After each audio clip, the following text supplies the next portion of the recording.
Hello and welcome to the Irish Hunting Podcast, brought to you by myself, Brendan Maguire, and Anthony Grogan. We're going to be bringing you all the best hunting, fishing and field sports from around the country.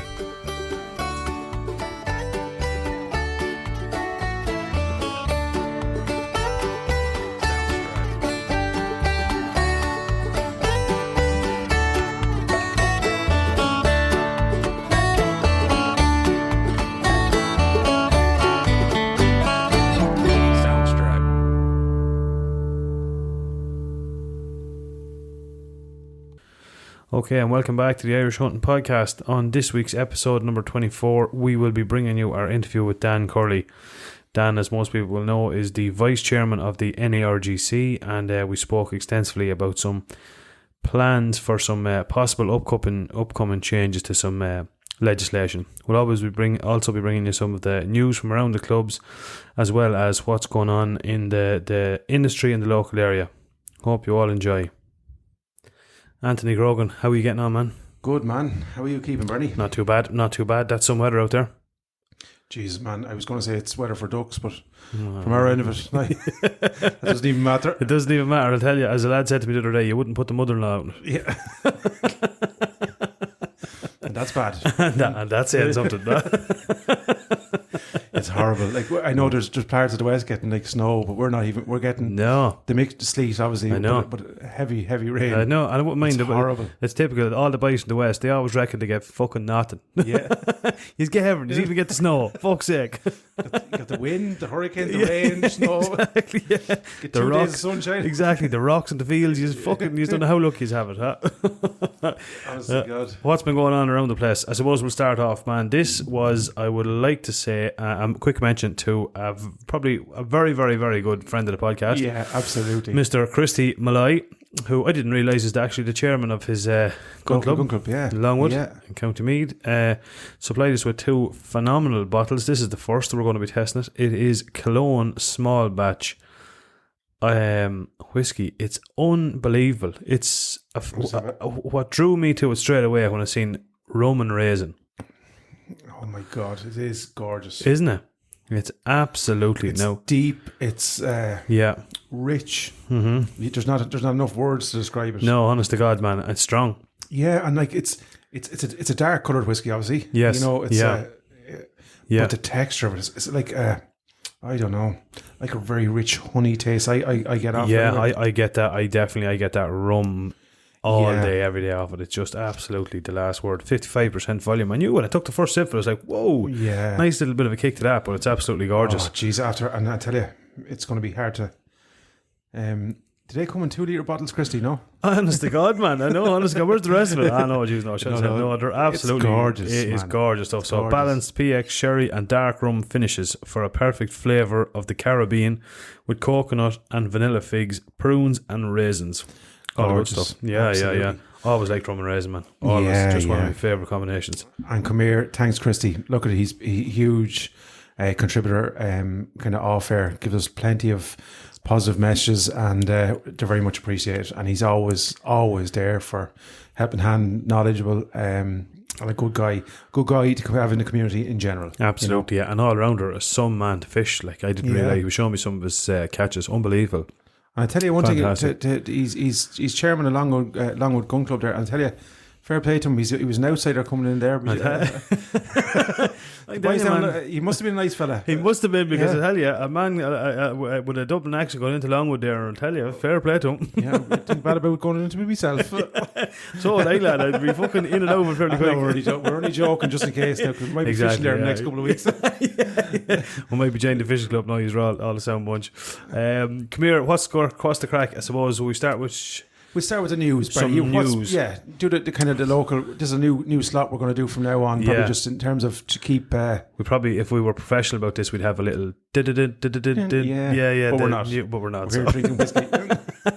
So we're reading off an old A4 page here. Yeah, honest to God. Copy. Yeah. So this is as good as it's going to get. A quick roundup. So starting off first, the Wild Deer Association of Ireland are running dog tracking event, I suppose, for want of a better word. It's going to be on the 1st of April at Kilbeheny Hall in County Limerick. Any lad that's interested in deer hunting, whether you have tracking dogs or not, I think it's a great way of getting down there and see. We're planning on going. Hopefully, we are. Yeah, we're hoping to get down. So all going well. All going well. And look, it's one of a few events that they will be running, or many events actually, they'll be running over the next couple of weeks. So absolutely, yeah. So it'll be an interesting one. An interesting one, definitely one to get down to. And I tell you, a great way of making connections, because there is lads out there with tracking dogs. Mightn't be 100 miles away from you. Yeah. And you can always give them a call if... Yeah, and these are mad to get their exactly, dogs. Yeah. So, like, and we've all been there. Yeah. Fucking tracking a deer half to the Jesus night. Yes, yeah. After shooting them in the daytime. Now, just to be...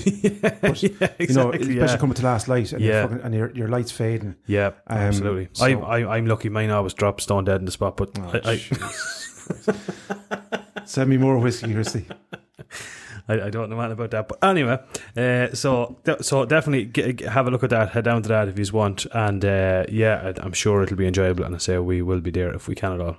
Absolutely.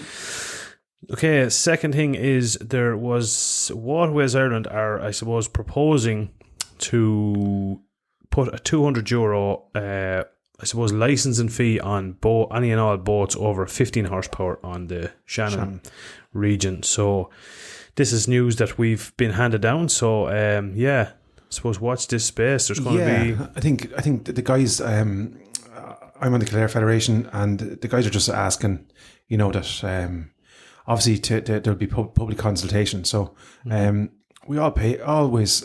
I just think as the fishing and hunting community, like we pay licenses, we pay fees, we contribute to the Exchequer, which we'll be talking extensively in the next while about. And this is another imposition of a fee that's on our community, and we get nothing back. Nothing back, yeah, exactly. You know, like we and again, we spoke about it with Dan Curley on our interview, which will be coming up now shortly. We'd like to be seen to be getting something back, wouldn't you? Like or the industry. Mind, absolutely, we don't mind contributing, Brenny, I don't think. No, absolutely, 100%, yeah. We're doing our share. Exactly, without a doubt, yeah. So watch this space for that. We'll be bringing us any updates we have on that when it goes to vote, if it is going to vote or whatever. So we'll be bringing us updates on that.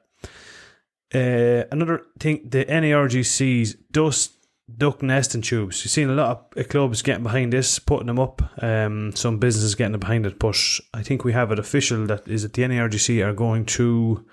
Yes, as part of their recompensation. So like similar to your pheasant, subsidy. Yes, you'll keep track of all your invoicing and it was, or your traps and stuff like that. Yes. It's a similar system to that. So yeah, keep track of all your materials. You'll get reimbursed a portion of it. Deadly. Yeah. So all great way of getting involved. I know our club, we're certainly something we're gonna. Well, we have already done it, but we're going to try and increase some numbers on it this year. So it'd be good. Just on that, just quickly, if you go onto the NARGC website, you'll see they actually have a couple of little segments actually done. So if you're going breeding pheasants, this is particularly down, say, the Jack O'Toole and the boys down starting the club in Galway, yes, and others obviously, but just I suppose they were asking. They give you like a breakdown of pointers, what to do, what not to do. Same with the duck nesting tubes. They have a little segment there, what way to face them, and not to overstuff them. So they'll give you little tips where to place them, where not to place them. Yeah, exactly. Good idea. And how far apart to keep them, etc. Brilliant. So it's very quick. It's only 2 minutes, but if you go onto the NARGC website, you'll see it all there. So it's a good piece of information to have. Great stuff. Brilliant. The NARGC are also running something now. I want to just spend a little bit of time talking about this. This is fantastic. And I believe it's their youth, what's the title? Youth Development Officer. Youth Development Officer, Shane O'Neill. Shane O'Neill, yeah. As far now, that could be his official or unofficial title, but look, Shane's been called worse no more than myself, so he won't mind. Yeah, exactly, yeah. So they're running, I suppose, a competition. So basically what they're going to do is they're trying to they're going to go into some schools, local schools around the area, and they're going to try and educate, I suppose, some of the younger generation on some of the wildlife that's out there. I've seen a poster that they have with all various wildlife species on it, and it's about, I suppose, informing them and educating them on it, and it gives them. Yeah, and that's the thing. I think the kids then can go out and spot, see how many of the animals, the different animals, sort of a full, it's a huge, I think a tree or maybe bigger, size poster with all the different kind of animals, different types of deer, and the differentiation between the couple of deer and stuff. Yeah, pheasants, grouse, badgers, pine martens, the whole lot. All of it. Yeah, so get the youngsters out, looking at see how many they can spot. Yes, yeah. And then obviously they have the competition. Exactly. So then they're going to hold a competition, which is going to be held at sort of various levels. It'll be on a local school level, to a regional, then to a national level. Colour competition for kids. So it's a brilliant way of getting kids involved in it. So, and as well as that, I suppose Shane, just to give him a little shout out as well with what he's doing in schools, like it's phenomenal down his neck of the woods. But he goes around. And I'm actually trying to set it up at the minute. I've just sent an email off to my local school, schools, about my school where my kids go, to see would the school be interested in, getting us in. And obviously we put a few bird boxes and bits and pieces. We introduced the kids to that. And I know Shane then is doing, he brings the incubator in with the eggs. And then when they hatch, he shows them how to lamp the eggs when they're, and then when they hatch, he brings them back in, the chicks, and then poults level. Brilliant. And then he brings a couple in and then releases them around the school. Oh, do you know what I mean? So that's they kind of see it from inception to fruition, That is a savage idea, man. Especially releasing them around the school. That's class, isn't it? I know Shane does a lot of this work out of his own pocket. He won't take credit for it, but he does.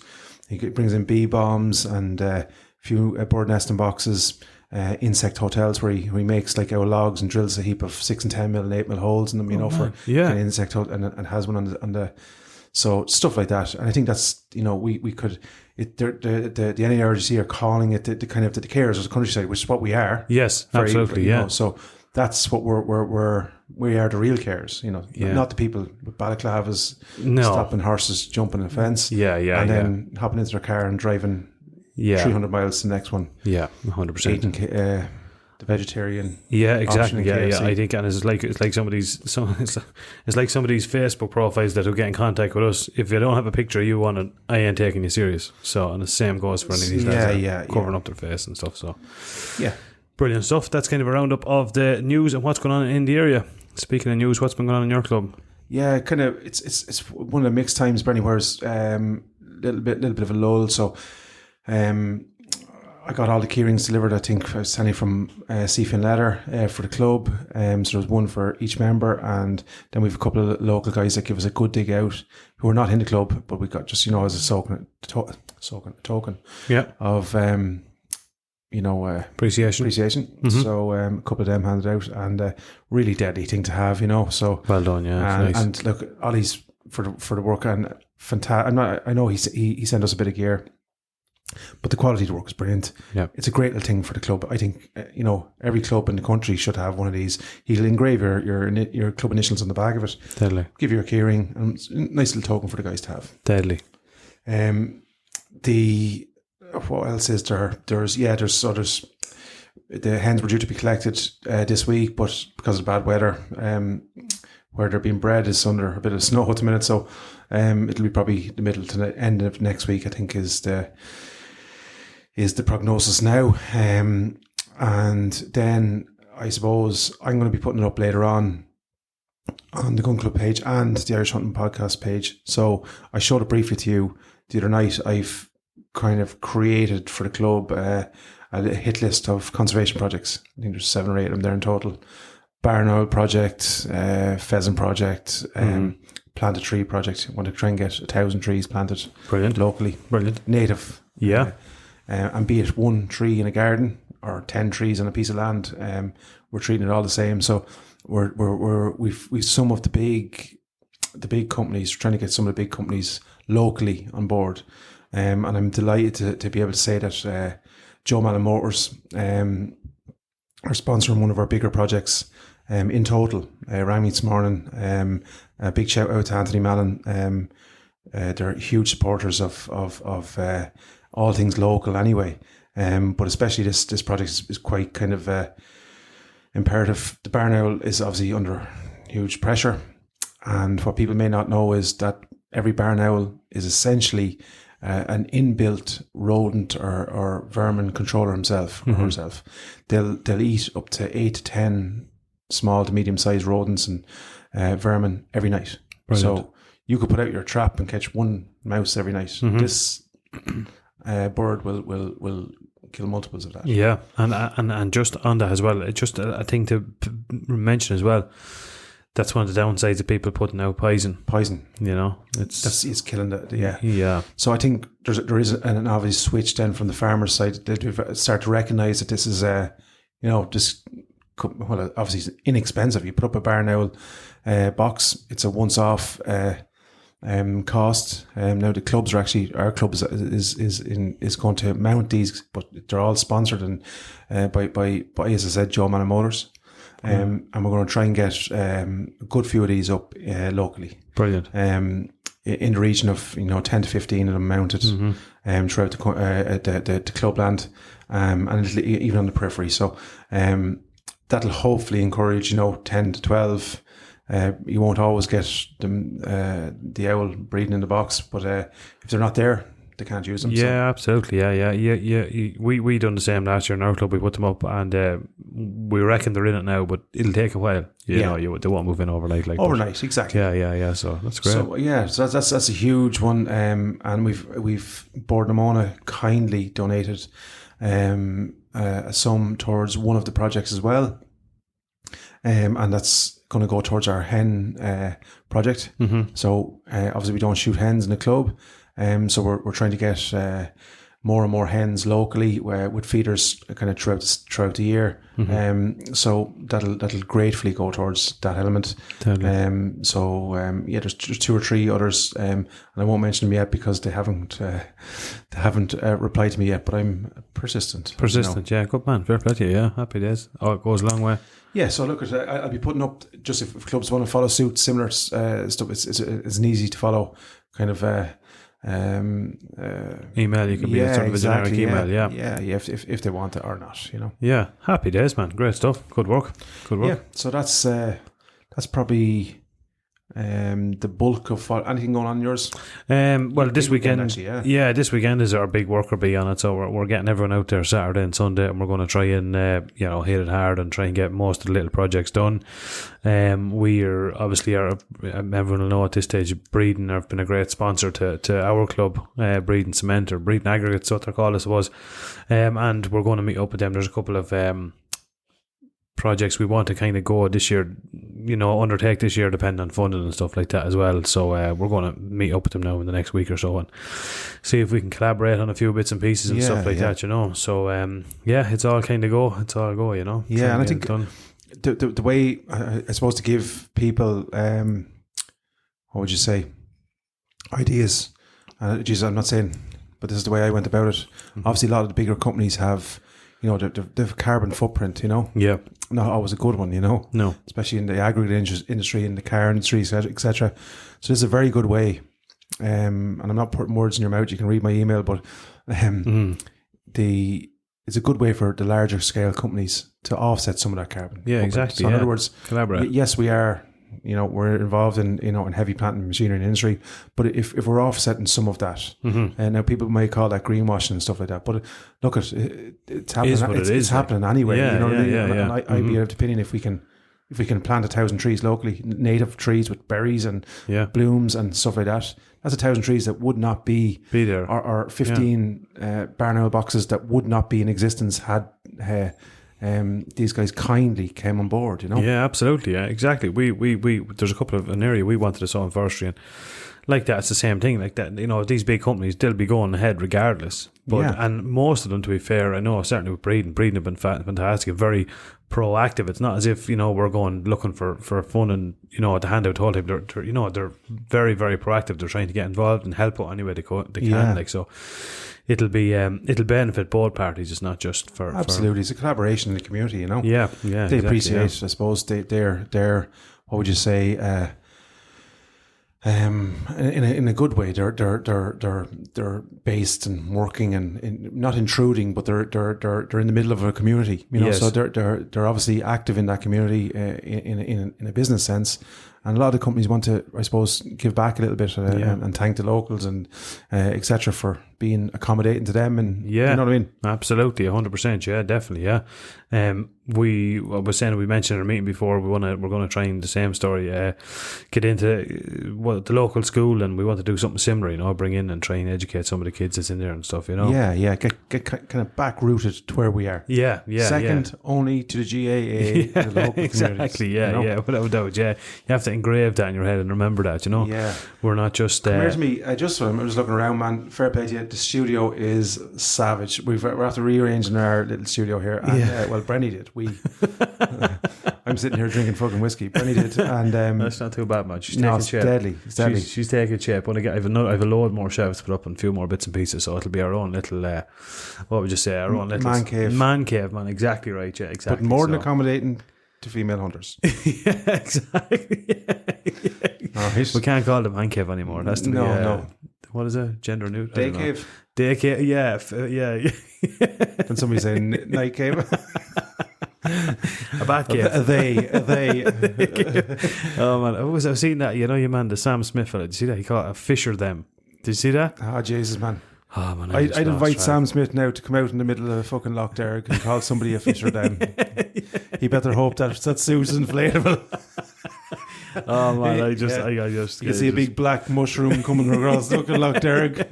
It looked like something out of bloody what was it, one of those Minion movies or something. I don't even fucking know. Look, I'm all for letting everyone do their own thing, man, but if somebody's going around a big plastic inflatable, stay with us. We'll be right back. Welcome to Untethered and Wanderwise, where adventure has no age limit. We're your co-host, Heidi Brandist and Nikki Mahundro, and we're here to inspire and celebrate women over 45 who are embracing their independence and want to explore the world on their own terms. I don't even know what that is. I don't know. It's not so, I don't know what do you know what I mean? You're asking for controversy there. He should go up around Ballier there, do a concert and see how long that thing stays inflatable. Yeah, honest to God. Oh, it was cat. But sure, look, that's the way the world we live in today, I suppose, isn't it? Yeah, someone's not all great, Brenny. No, exactly. It's a bit mad, yeah. Obviously, we're going to bring on our interview with Dan Curley, which we thoroughly enjoyed. Yeah, Dan, look, as Dan is the vice chairman of the NARGC, and we've been chatting with him on and off for the last while in terms of getting him on. We'd like to, I suppose, start by saying that we're not, although we are members of the NARGC, we're not essentially a flag bearer. We're a flag bearer for hunting, and obviously the NARGC are the forefront of one aspect of the hunting we do, which is, obviously game shooting. Yeah, well, to be the largest organisation in Ireland, so. So look, and it's great to have, I suppose, they probably recognise, and we've highlighted it probably to Pádraig Breen on a previous podcast, and to Dan again, that the communication from high level NARGC to the man on the ground, which what me and you are, is needs to be improved. Yeah, well, that's to say it mildly. I suppose, mildly, yeah, exactly. It definitely needs to be improved, without a doubt. So, and look, as I said to you, probably, throughout the week, I come home excited after talking to Dan and wanted to relay all the news to the Kildare Federation, and I forgot that it was yeah, this is fucking Catholic. This well, it's the rule, Brenny, and I broke the fucking rules. Fucking hell, man. 8:30 cut off. You're not allowed to text into the group until after 8:30. Like, seriously, what the fuck? Like, you know what I mean? For someone to even take the time out of their day to respond to that, like. But anyway, look, that's the rule. I broke it, so hands up. I apologised, and look, it was 9:15, and that's fucking 45 minutes out. Like, what are you at, man? Like, fuck's sake. No, but I was over enthusiastic. We had just, I suppose, extracted, as I saw it, important news for the whole of the hunting community. Yeah, we should have waited till the following day. I should have had, and then the problem, I suppose, the fucking problem is here, right? Just for everyone, I am a bit tired today, so I am going to be whingy and moany and pissy, right? Me and Brenny do this fucking thing, right? Yeah, which takes a couple of evenings a week. Yep. Apart from the rearranging the office, a fucking boat project, trying to do a little bit of conservation work in boat clubs. Yeah. Trying to get out shooting, release content on fucking Instagram, Facebook to let everyone know what we're doing, what everyone's doing. Yeah. We've our own club work. I've fucking 4 kids. You've 2. Yeah. We've wives. Yes. Well, we have for now. I don't know. Yeah. So I'm sorry, man. It was 45 fucking minutes. Exactly. It's fucking just not good enough, Anthony. It's just simple as that. The rules are there for a reason, and you fucking broke them. So that's simple as fucking that. Yeah, and that's it. Like, so.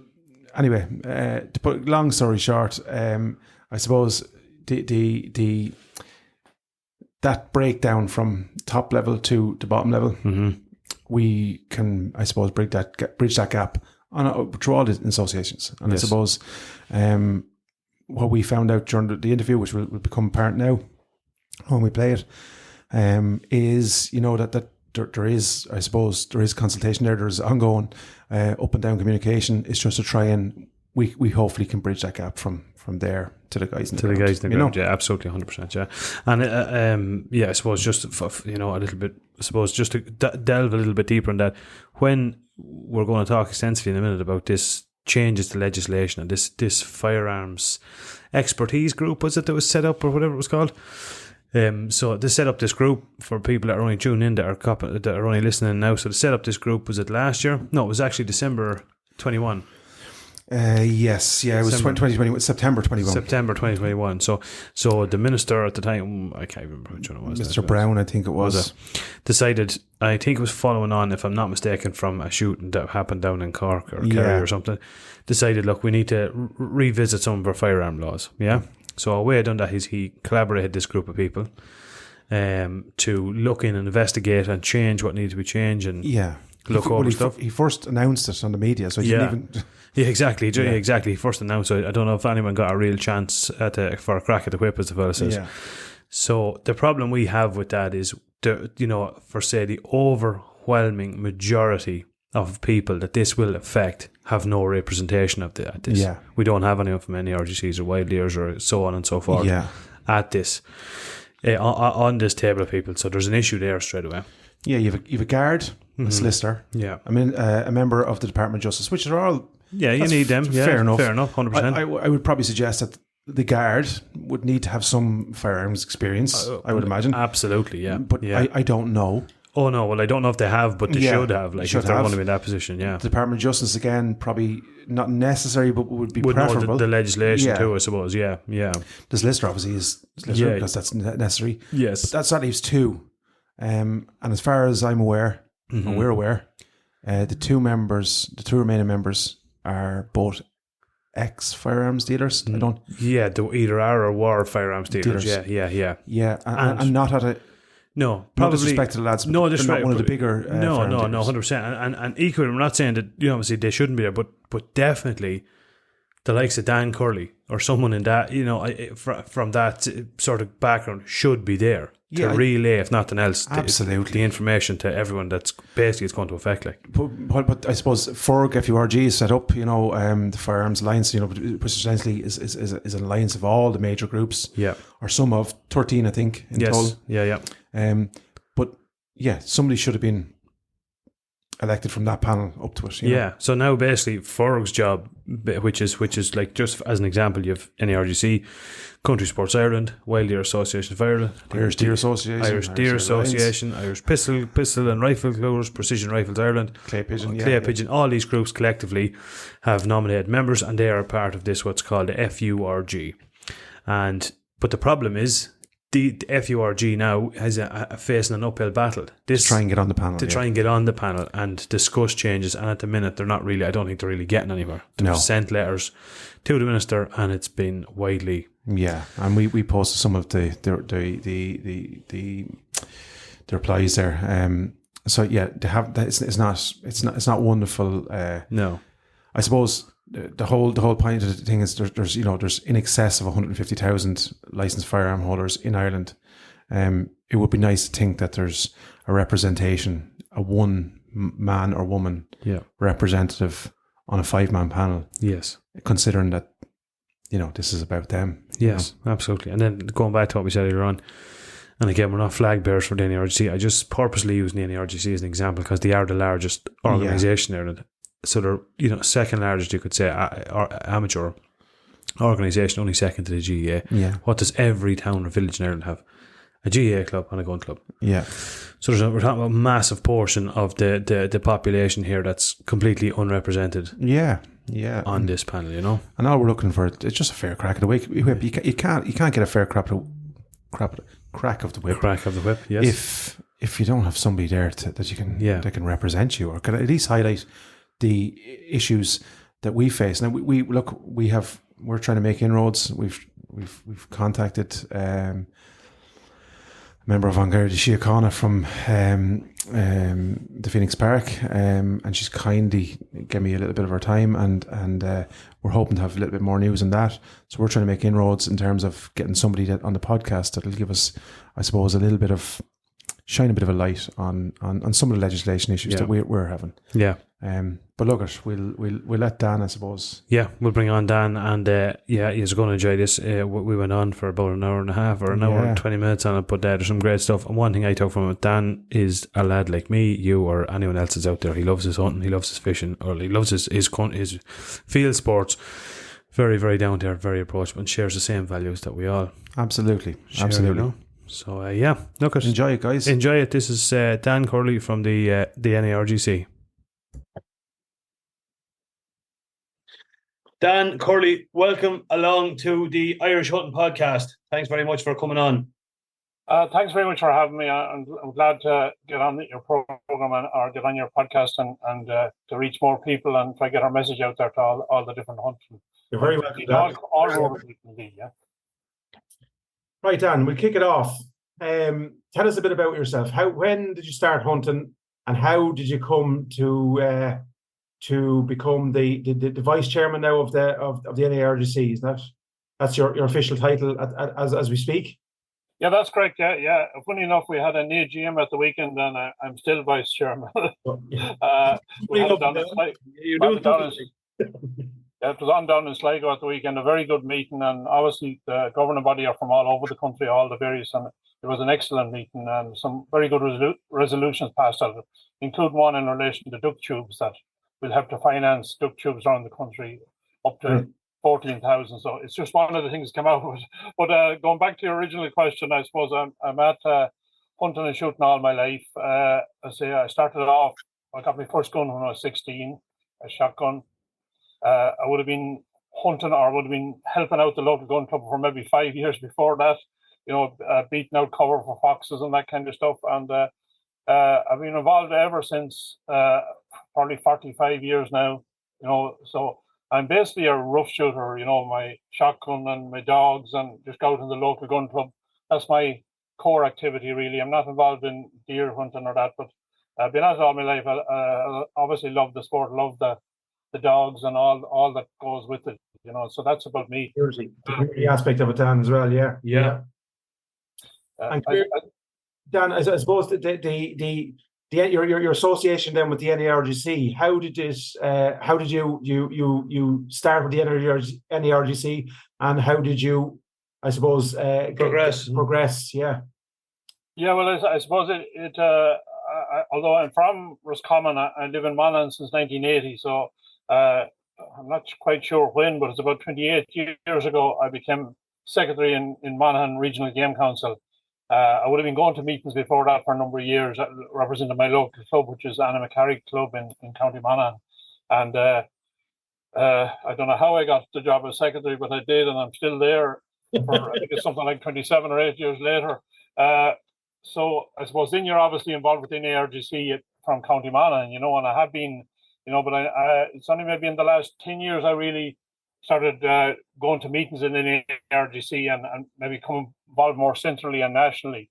I was elected vice chairman originally in 2016, and then I was elected chairman in 2018. I did my 3 years, or a bit more than 3 years actually, as chairman. Unfortunately, it was during the COVID time, so it was a little bit of a funny time. But then John Butler, who's the current chairman, was elected last year, and he was elected again at the weekend there. So, I'm vice chairman during that time, and I work, myself and John work very closely together. We always have done. So that's a kind of my history through the clubs and through the NARGC, and it's from the bottom up, from the club to the county, and then nationally. So. Yeah. You've obviously, I suppose, within the organisation, you've seen, and indeed within the sport, but particularly with the organisation, you've seen obviously massive changes throughout the 30 or so years that you've been involved. Any of them sort of stick in the forefront of your mind, or is anything? I suppose the one that we all have to, and it is the biggest one, is the way the countryside has changed. You know, that we call it habitat, but you can call it countryside, you can call it whatever you like. But basically, you know, every farms tended to be smaller with better hedges, better roof cover on them years ago, which all played into the game and general wildlife, indeed, not just the game birds, but general wildlife. You know, and Yes, unfortunately, through a variety of things, EU grants probably been the biggest one. You know, the countryside has transformed. You know, if any of us took an aerial picture of our countryside, of our own area, of our own parishes, 50 years ago, and took it now, you probably wouldn't recognise it. You know, and unfortunately, they're all talking about, you know, getting this back nowadays. So that's the latest buzzwords in government and in Europe. But unfortunately, the damage is done. But yes, hopefully, it's probably not all doom and gloom, and that it can be reversed. But the policies need to be very clear and very concise, and there needs to be a lot of joined up thinking between the farmer, between the obviously Department of Agriculture, the NPWS here, and generally the whole community. You know, and farmers need to get paid better for, you know, the other benefits that farms do for the countryside. You know, not necessarily food production, but the other benefits. And unfortunately, it has been all the other way. It's been all about food production over the last 50 years to the detriment probably of everything else, you know, or near enough everything else, you know. yes. Look, we be you probably heard us rambling on about it numerous times here in the podcast. It's when you can go in and buy a chicken for €3 off a shelf. Farming is only going one way, and that's, you know, it's not you know, and meat should be a premium rather than the same price as some vegetables. So that'll be we'll be singing that here for the last while. And I suppose, John, the biggest thing, I suppose, is when it comes to the communication of that. You know, like we're both avid hunters. We're members of the NARGC. And as we said before, we're not what would you say? We're not flag bearers for the NARGC. We're delighted to be a part of it. And the what would you say? The entitlements and the insurances, etc., that it gives us, From the sense of community, I suppose. absolutely, absolutely. Yeah. But I suppose from being a grassroots member myself and just recently elected chairman of my own local club, small club, there is we spoke about it a little bit. There's probably a little bit of a breakdown in communication, you know, from the top to the bottom, and I suppose the guys on the ground, which are championing the cause to the farmer and keeping the farmers, you know, foxes away from lambs and stuff like that, and encouraging habitat, etc.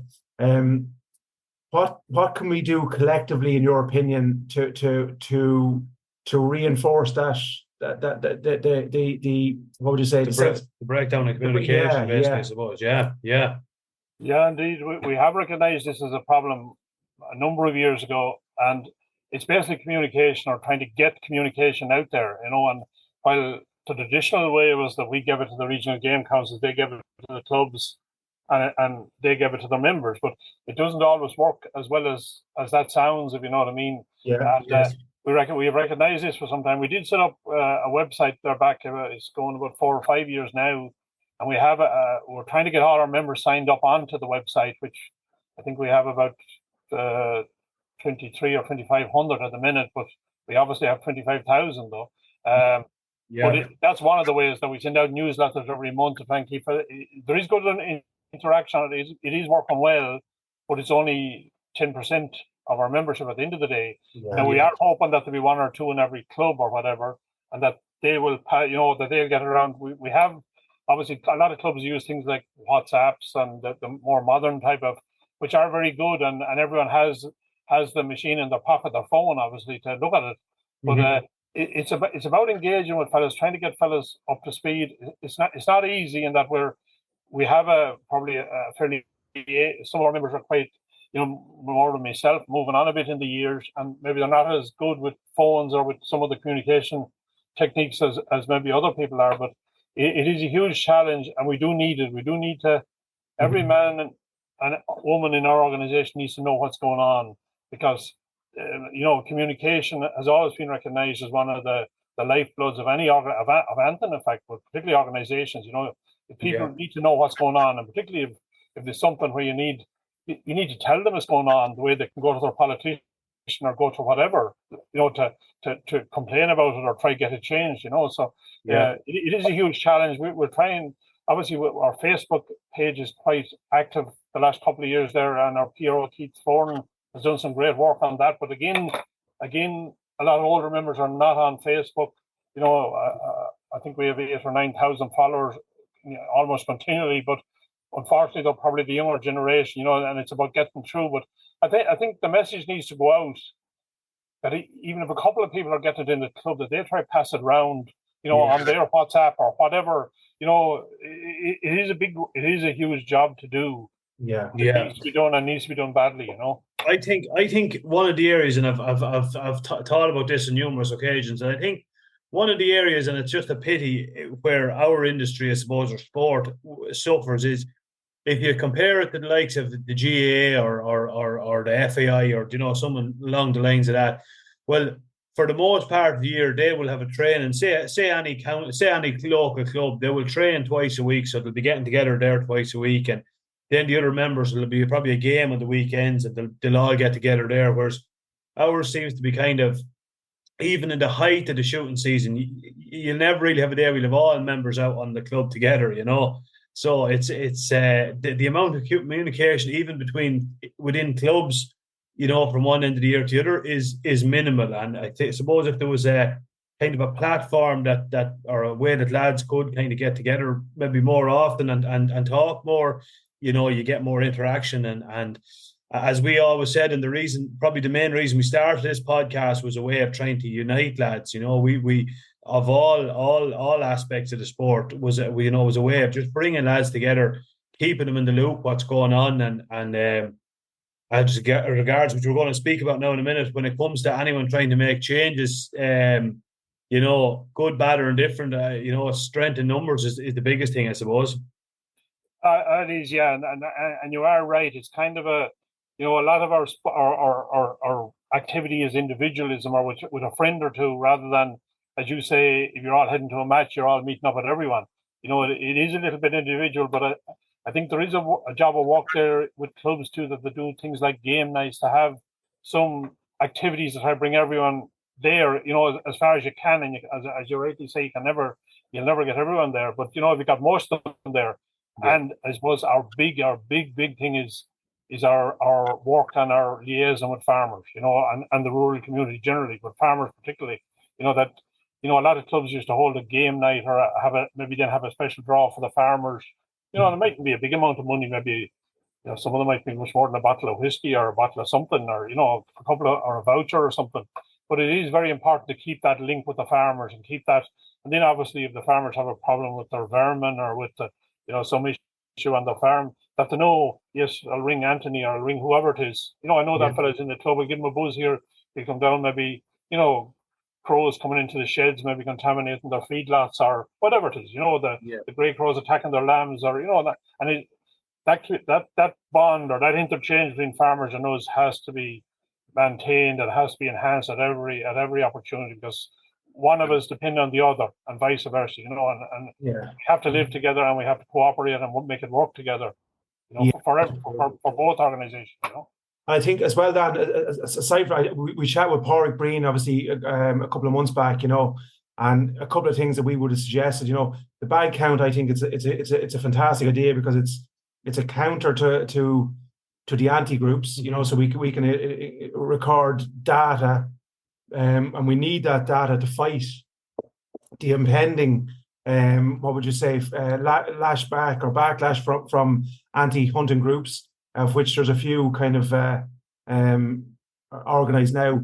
But I suppose the thing, we need to try and also kind of move very quickly with the times, and I said to Pádraig at the time, the website's brilliant, the bag count's brilliant, but there's a mobile laptop in your pocket now, and we need to probably try and progress now to get that onto an app. That's when guys are out in the field, to take out the phone. Yeah, I'm just after seeing 6 magpies, five grey crows, because lads come in from a hard day shooting and maybe have to tend to kids, and the missus maybe you set out probably 3 hours later than you told her you were going to, and it's all picture no sound. So if you open up the laptop and try to start typing in numbers, you mightn't be getting the greatest reception.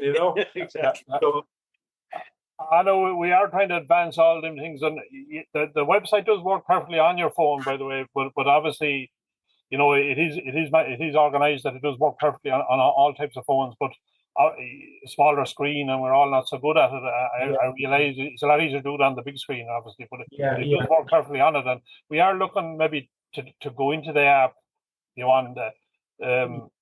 The trouble with apps, of course, is you need coverage as well for them. But they'll usually pick up, or they'll do it when they come into coverage anyway, even if you look at the data by and large, But it is something we're looking at, and it is, and you're right.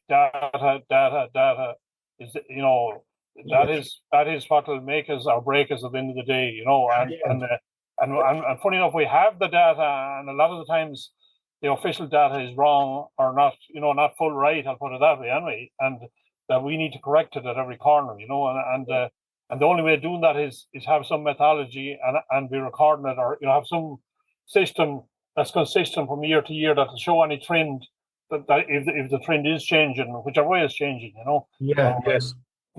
Yeah, look, I suppose from our point of view as well, Dan.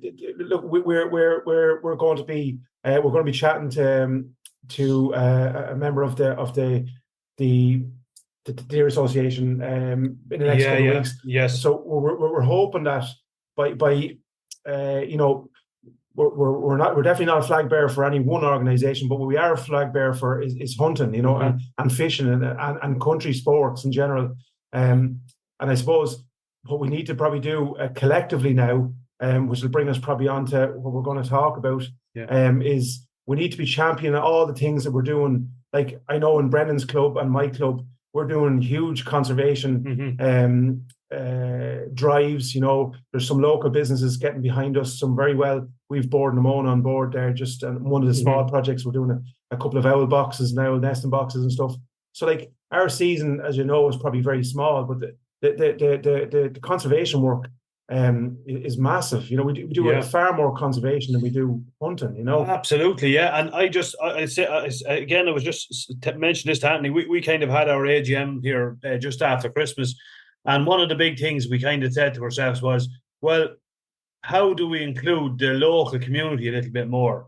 And how, like, obviously we're doing all this conservation work not because we want a pat on the back, but it's obviously something we're all very much passionate about, and we just said, wouldn't it be great if we could, I suppose, inform some of the local public and try and get the next generation involved and get the I suppose the head, get the thoughts moving and stuff. So we came up with an idea of what we're going to do is we're going to go to some of the local schools and we're going to bring in a variety of, some of the lads in our club are big with the falcons and hawks and all that sort of stuff.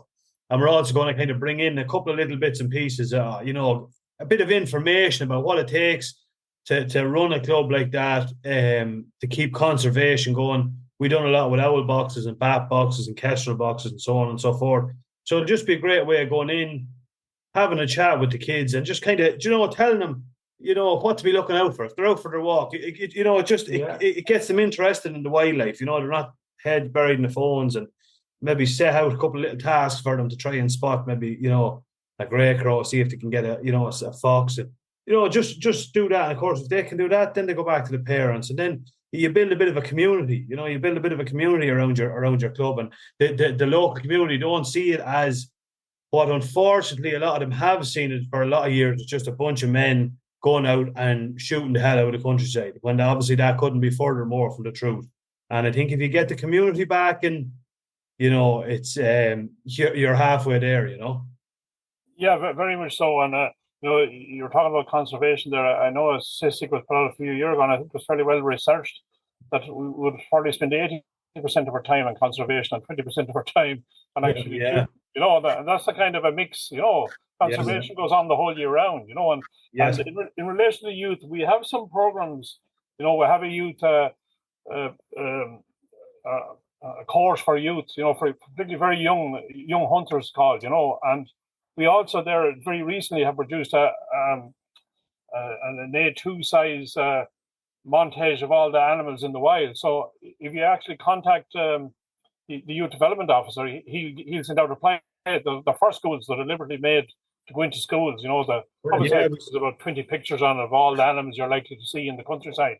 You know, fox the whole way down to pheasant, grouse, the whole lot of it. You know, so that is deliberately designed by the youth committee to try and get in there in the schools with these, give them a couple of posters to the teachers that they can put them up, and then the foxes there, the different animals, the pine marten, they're all there, you know, and that's one of the initiatives that the youth committee are really pushing them kind of things out at the minute. And obviously for the older ones, then we have the transition year courses that we've done quite a few of them around the country. I did see some of this, and I did mention that in one of the podcasts. I thought that was, and I did say that to you. It was like a breath of fresh air to see the NARGC doing something like that. It's absolutely fantastic. It's brilliant. But again, it's obviously we're all volunteers, and we're trying to make all this a bit more professional and drive it on. But I mean, every area should be trying to maybe make contacts with their teachers, because the teachers in the day, you know, are the ones who get in now. And I know in one of the schools, I won't say which school we went to, there was a bit of apprehension at the start about it.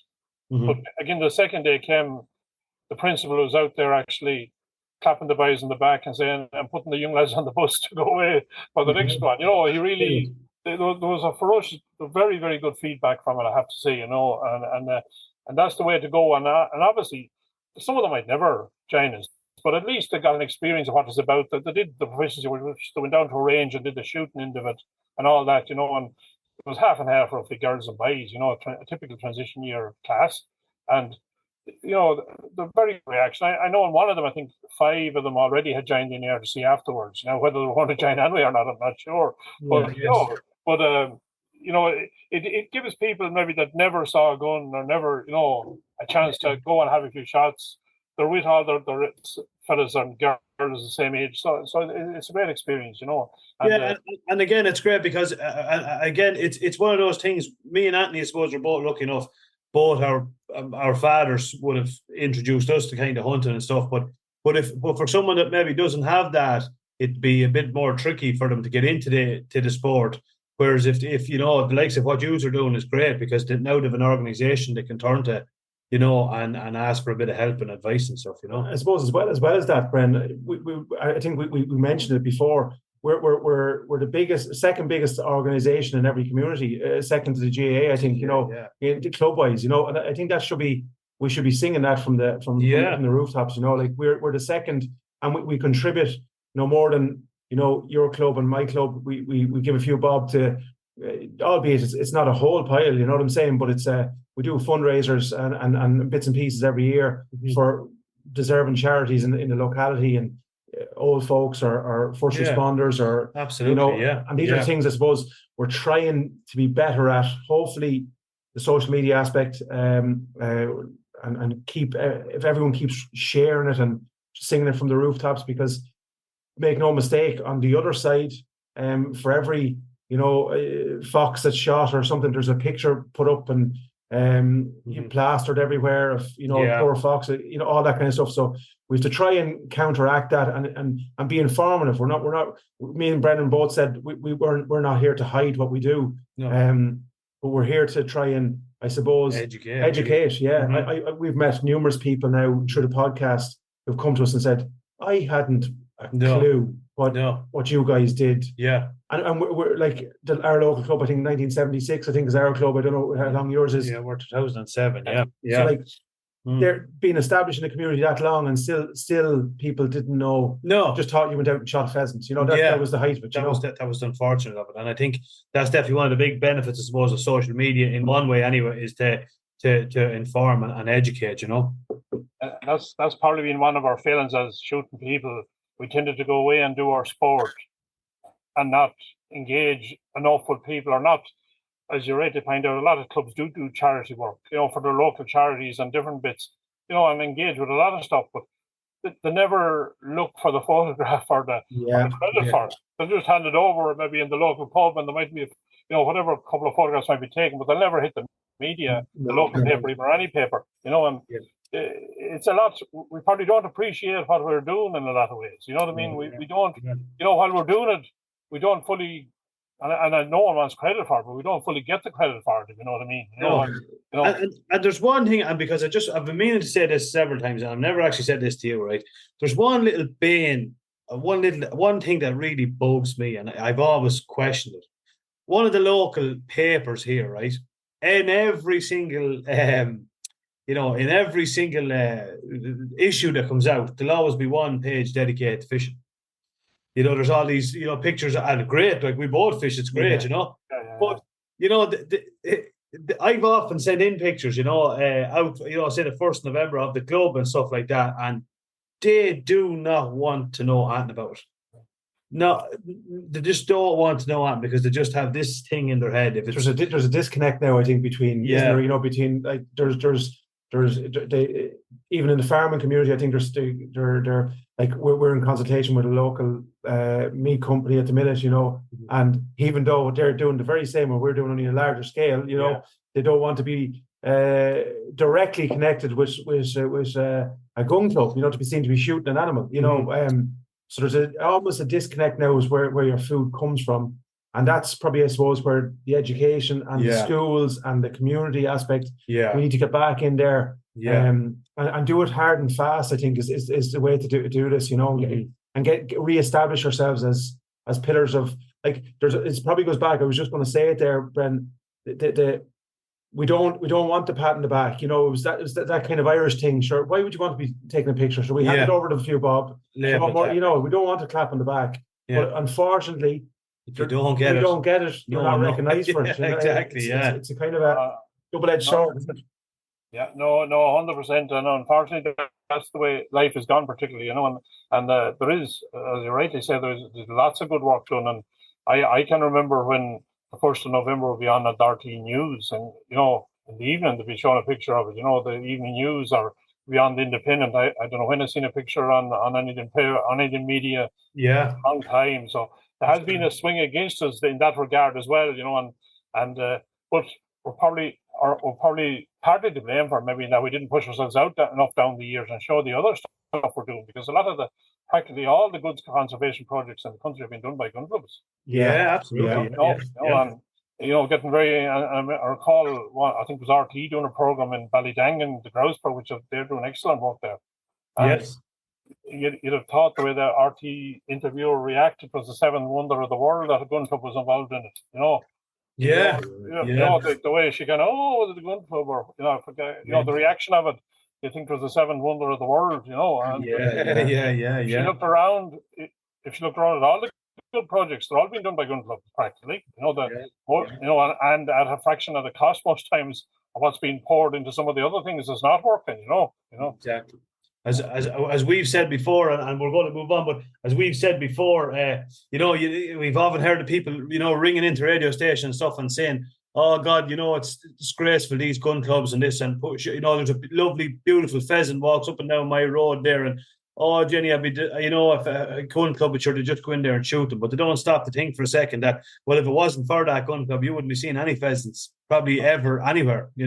So it's as simple as this. And like, I just get was we talking today, our statistic, we released 380 pheasants last year, and they were tagged and all accounted for, and now with 380 pheasants that were released, 72 of them were harvested. So there's a fair portion that have to be let out. That would be common. That would be common in the statistics of pheasants. You're only getting a percentage of them, and there's quite a few of them going on to breed and to produce more birds. And brilliant, and you're doing good for and particularly our vermin control around it. Like, we've saved thousands of nesting birds in the hedges and by getting rid of magpies, grey crows. Because they're party pieces raiding nests in the springtime, big time. Yes. All the nesting birds are under pressure because there isn't as much hedges or as much good cover as there used to be either.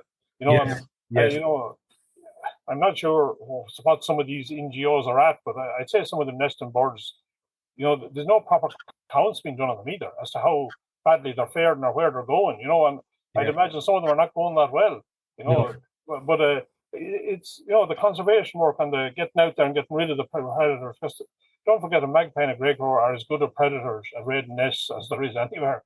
I mean, that is their forte, and they have their brood a couple of weeks beforehand, so they're full ready and waiting to raid all the nests in 3 weeks later, and it's nature, it's not their fault, but they're good at it, and they will do it left, right, and center, and that's what it is.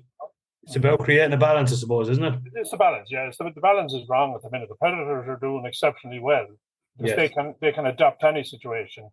The birds that need a certain habitat, and the habitat is by and large gone or compromised, are not doing well. And you can count them out. All you have to do is look at that all over the place. All the predators are doing well. It's almost ironic, Dan, that the reason why a lot of the birds that are under pressure, the smaller birds, the song birds, are largely due to destruction of hedgerows for large scale crop farming and stuff like that. So essentially, it's almost ironic that the anti-hunters are contributing probably more than anyone to the destruction of the habitat for large crop fields and stuff like that. Which is kind of ironic. It's ironic. That disconnect. I suppose moving on, Dan. The big thing we didn't know about this organization till we done a bit of research. Yeah. A week ago now, I suppose. Honestly, FURG, FURG. Tell us all about it, Dan. What's it set up for, and how did it come about?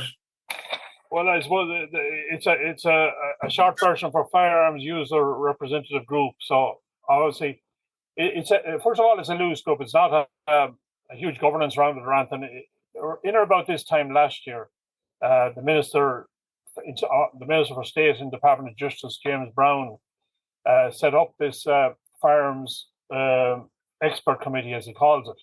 And we had talked to him before that in the meeting, and he went ahead and set it up. And he, for whatever reason, and it's not very clear, he wouldn't put any of the representatives of the users of firearms, either ourselves, which are obviously, we'd have a lot of members, firearms license holders. The IFA was in with us, the farming unions, the ICTSA, the Claybird people, the Deer Societies.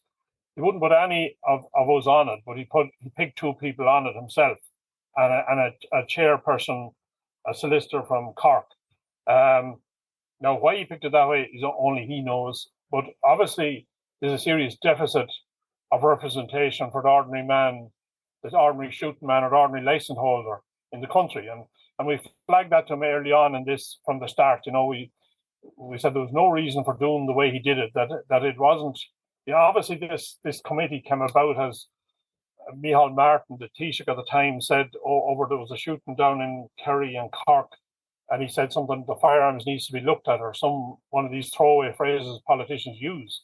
Yes. And then he set up this, coming from that. And, it's been going on since then. We wrote to him in July, we wrote again in December.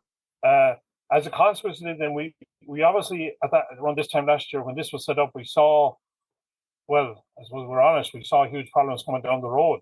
And we all joined together, basically all the groups, which I think is probably unprecedented in Ireland, that all the shooting groups, all the hunting groups came together, and we had a lot of meetings, and we have met on other issues as well. But there is a lot of cooperation between all the rural groups at the minute, which maybe wasn't always there in the past. And I know we met. There's could be 14 or 16 groups on Zoom, and we met numerous times. And in fairness, the cooperation is very good, and I think the aims, we all have the same aim. We want a good license system that's transparent, that's predictable. It's like if you go in for your passport, you're going to get your passport in a fortnight or 3 weeks. So there is hiccups, but generally speaking, you get them in them times. Yes. So the inconsistencies around the country in relation to issuing firearms, the differences from one area to another. One super won't issue moderators for love or money. Yes, Another fellow will get, and of course the problem with this is the man getting the moderator could be the next door neighbour of the man not getting the moderator. Yes. It's a geographical problem, you know what I mean? You could be in the wrong superintendent's district, you know, and there's all sorts of something. Some of them are coming up with even more, you know, more outrageous kind of stuff, you know. And I won't go into it all here, but, you know, some of the stipulations they're trying to put on, and you'd wonder why, you know. And while at the time we said, this potentially is very dangerous because they could come here with some report that's completely off the wall. Yes. And we're not involved in it. And then, of course, once something is published and printed by the government, it can be very hard to change it around at that stage. So but that was kind of the reason for it. So we had the meeting. We just set it up, myself and Liam Nolan, who's with the Deer Alliance, or HCAP, if you're familiar with it. Yeah. Yes. Kind of the two spokesmen put in charge of it. We didn't go for any big structure. We just said we'd meet and discuss these matters as they developed. Yeah, hopefully they didn't develop, but unfortunately they have developed, as you've seen with some of the recent minutes of meetings. You know, so it is that's kind of the background to it. Yeah, I suppose. Look, I read through a couple of the documents today and a few of the minutes of the meetings and some of the emails and correspondence you've had with the government departments, right? But it strikes me a couple of things, Dan, is like obviously this was James Brown, the TD Minister of State, right? And in inverted commas, the Firearms Expert Committee, right? So am I correct in saying that on this committee, there's a member of the Garda Síochána, there's a member of the Justice Department, which is fair enough. You have a solicitor, which you've just informed me, which again, you know, there's obviously some legalities, understandable. Mm-hmm. But as of now, there's no member or head of any of the top organisations of the hunting or shooting communities in Ireland on that group. Correct, yeah, correct. The other two people he described them as firearms dealers in a correspondence to us. They were both firearms dealers. One of them may not be now, and the other one is, but they're not big firearms dealers. They're, I'm not sure what he was saying they were picking. I think the words he used to pick them for their own expertise, or this kind of a phrase he used, you know. Brenny actually described it here before we came on, right? Because we were chatting before. Mm-hmm. He said it's like what do you say? It's like Kildare playing Meath, and you've the four officials are from Meath. Do you know what I mean? It's absolute. It's outrageous stuff. It is outrageous, and if you look at the minutes of the meetings, I think there's about 3 or 4 different sorts of guards that come into it. There's some other officials in the Department of Justice come in and give them some advice on it, but they never bother to ask us to go in and give them any advice on it, you know. And if you look through the minutes, also there isn't one word about service to the public in any of the minutes. It's about, you know, how we restrict this, if you have a gun, you can only shoot in whatever farmer gives you permission, or this kind of stuff is going on the whole time. Like, they didn't say, is there problems with consistency around the country about it? Like, we're supposed to be a republic. Every citizen is supposed to be dealt with equally in this country we are a proper republic. Yet there's one man in County Kildare, I'd say, can get a moderator reasonably easy. The man maybe 100 yards down the road in county or some other superintendent's district wouldn't get it if he stood in his head for a month, you know. And he probably wanted for the very same reason, maybe to shoot foxes or whatever, you know. And it's like it's just, and I think it's gone back to what we were saying there. It's going back to education. Like I said in a previous podcast where a member had wrote in and told us that he went for his firearms application for a 243 for his deer license, and he was called into a meeting with the firearms superintendent, and the firearms superintendent says to him, "Well, you know, I see here, so this will be your third firearm," and he says, "Yeah, that's correct." Well, he says, I see here, like, you already have a rifle, like, and he says, yeah, I have a 2.2 rifle. And he says, well, sure, why do you want this? He says, oh, well, I want this for my deer hunting because I'm have to get my deer license. And he was genuinely responded with, well, sure, why don't you just use your 2.2? You know, and that was a genuine, you know, that genuinely happened. Like, and, you know, these are the people that are obviously bringing in lads like ourselves that are hunting all our lives. And we have to try and explain our reason for using them, but they just don't understand. Like, I think As well as that, Dan, before, I suppose the thing is, we're going to speak about how much money we pump into the exchequer, right? The Gardaí are under-resourced, as we all know. And we both know personally FOs who deal with firearms applications. They're under-resourced, overworked, and yet there's no, because they have, the firearms is only a part, and it's kind of like a nuisance part of what they do from a day-to-day perspective. And so we're pumping in like in multiples of millions every year into this, and there's nobody dedicated in each county really dedicated to dealing with this on a what would you say, consistent basis, you know. Yeah, very, very much so, and that is a problem. That they don't understand the whole, you know, the difference of as you rightly pointed out, what guns are for, and a lot, some of the time, maybe there's people put into these offices maybe that don't particularly want to be there either. I'm not sure about that the whole time, but that could be part of it. Yes. Like if we are, you know, the same as any other section of society, we are entitled to a service. You know what I mean? If they're the people doing the licensing, we are entitled to a service. And you know why they can't go and train some of these people up. And you know we have offered, you know, in relation to the moderators, we do meet the Garda headquarters every 6 or 8 months. And we offered them that we would get some firearms dealer to take them out to a range and show them the difference of these guns between a moderator on and a moderator off. You know, because some of them have this notion, I think a moderator makes the gun completely silent. Yeah, absolutely.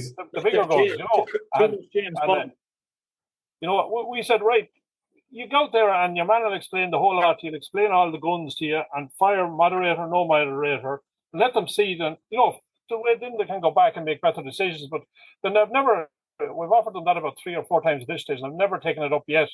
But I think we are coming to the stage now where we are going to have to sort out some kind of an equitable license system that delivers for everyone. You know, everyone is entitled to a bit of fair play here when they go in licensing a gun or whatever it is, exchanging a gun. And some of it is quite simple. You're literally renewing a license that you had maybe for years. That shouldn't be rocket science. I mean, that should be done as a matter of form, you know. Yeah, some of it comes down to even safety. Like Brenny's rifle is there's more than a couple of rounds after being pumped through it, and you know what I mean. The action is not as as good as it was, and he wants to go in just and buy a new gun, and that one will be decommissioned. You know what I mean, or refurbished, and that process should be as simple as handing in your old license. And a week later, go in and getting your gun, or even a same day process. Now, because you're not looking for a machine gun, you're looking for a similar caliber gun, for the same purpose. You know what I mean? It's ridiculous. I think, and we've said it before. I think there's I suppose a very simplified way of doing it. You either qualify for certain criteria or you don't. It shouldn't be that. You know, it's one rule for him and it's a different rule for him. These are the guidelines. You meet the guidelines, you get the gun, you get the suppressor, you get X, Y, and Z. Yeah. You don't meet the guidelines, you don't get it. Simple as that. Yeah, correct. The commissioner's guidelines, which they are guidelines, obviously they're not law, but they were put in by the commissioner to try and streamline all this, supposedly. But for some reason, some of his own superintendents don't seem to have read them that well, because they don't comply with them. Now, we by and large comply with them. We try to get our guys to comply with them from our end, you know, and if everyone complied with them to the letter or close enough, probably a lot of the problems wouldn't exist. But unfortunately, and now we have rose issues about certain things in Dublin, and they use this phrase that the superintendent has to make up his own mind on it. But I mean, he has to make up his own mind within reason. You know, it has to be reasonable. It can't be unreasonable. You know, some of the things they're coming up with are unreasonable, because the person could have that gun for years before, and then they're taking it off them or trying to modify it, you know, for some reason. You know, like a superintendent has to give a reason for something that's out of the ordinary, or something that's not, you know, there's something, if he's changing something that was there for years and there's no issue with it, you know. I suppose one of the issues that came up to light recently, just at the weekend, you know, which we were made aware of, is the, I suppose, the permissions or the what would you say, the change to the permissions, the landowner permissions proposal or motion, whatever you want to call it. So I suppose those that are listening that maybe are not aware of this would be effectively make so that the land permission that you put on your firearms application will be exclusively the only land you would be licensed to shoot on. Would I be right in saying that? That's what's been said or hinted at in that. Yes, you're right. Yeah. Yeah. And we have came across an instance or two right across the country where superintendents have tried to impose that, but we've always stopped that, and that was never what was agreed before, or never, and we agreed things with the Gardaí before in relation to all this, and the Commissioner's guidelines is clear on it. If you're in a gun club and you hand in your card, that's regarded as, that you have the right to shoot in that area. The gun club area. Now, the gun club might have to produce a list of their town lands and that kind of stuff to them, and maybe a list of their farmers in some cases. Some superintendents don't look for it, but some do. But that should be it. This thing of telling fellas in a gun club to go out and get, and it's unrealistic as well, because there's a lot of small farmers out there that give us their ground. In your average gun club, you could have 150 farmers in. Yeah. Yeah. Does that mean that every gun club man has to go out and get 150 farmers to sign this? So they'd have to raise the roof of the Garda stations to hold all that paperwork. I mean, totally nonsensical as well.